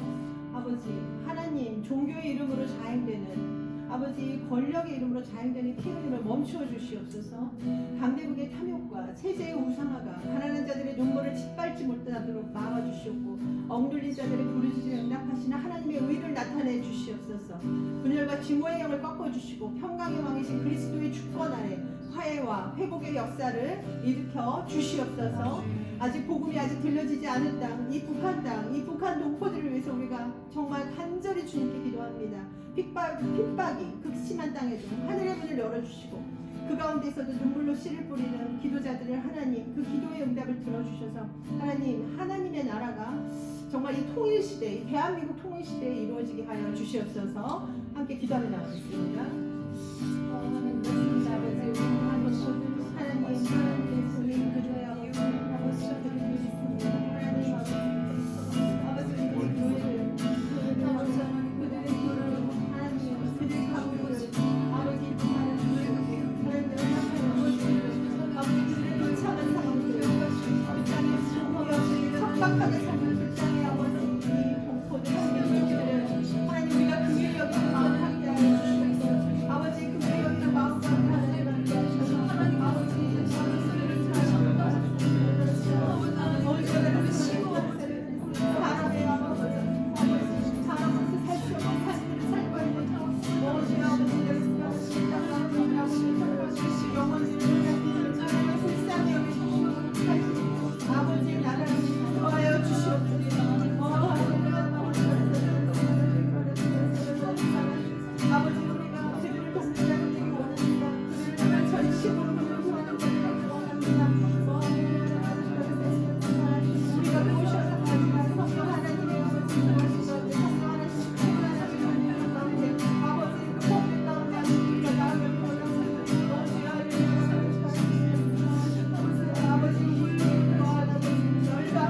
열방의 마음을 품게 해주시고 우리에게 주님의 마음을 품게 해주시고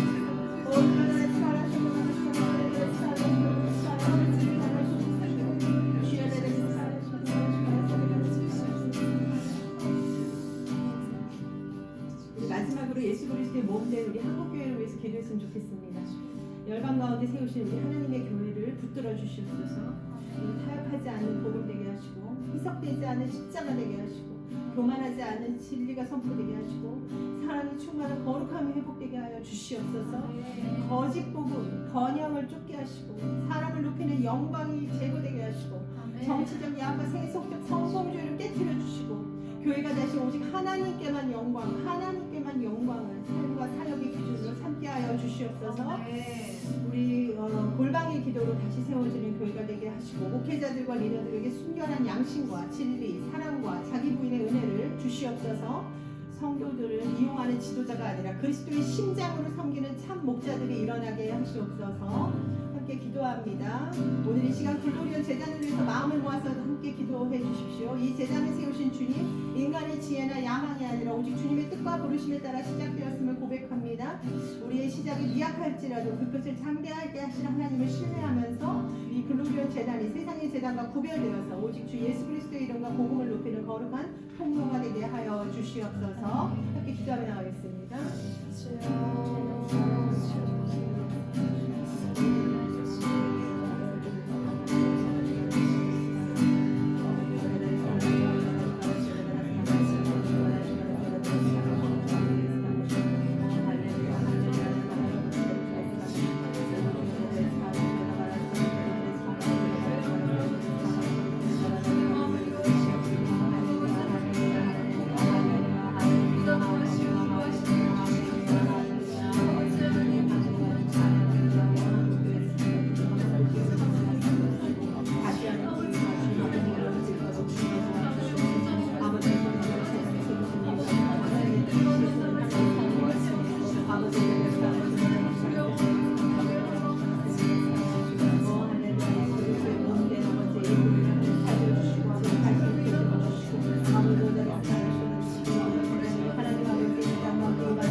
기대하고 나아갑니다. 광야에 들리시고 사막에 강을 내실 것임을 믿음으로 선포합니다. 아버지 오늘도 우리 예배를 기뻐 헌양하여 받아주셔서 감사하고 우리 기도에 응답하여 주셨음을 믿음으로 감사를 올려드립니다. 예수 그리스도의 이름으로 기도합니다. 아멘. 할렐루야. 네, 하나님께 감사와 영광의 박수.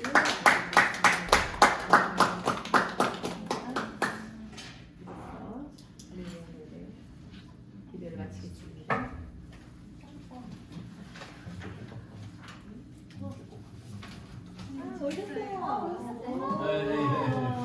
힘들었죠?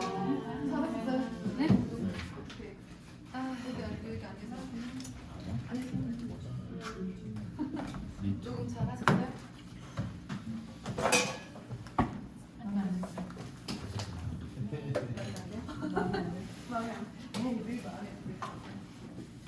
이장진 과장님 책 가져가세요. 아, 네네. 그리고 그 이과를 예습해 오셔야 돼요. 김성국 대통령도.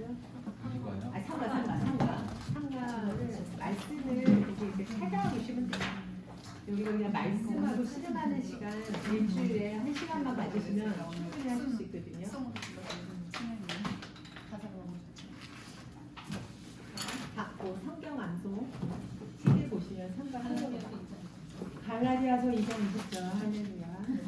돈 네, 부담이 되는. 네 다음 주에 또 그것을 암송합니다. 우리 여기 우리 정말 사장님 정말 귀하신 분이 오셨고요. 우리 저 배지영 이사장님이시고 이 아름다운 저희 예배 장소를 허락하신 주님의 딸입니다. 반갑고 감사하고 오늘 또 특별한 또 다른 일정이 있으셔서 이렇게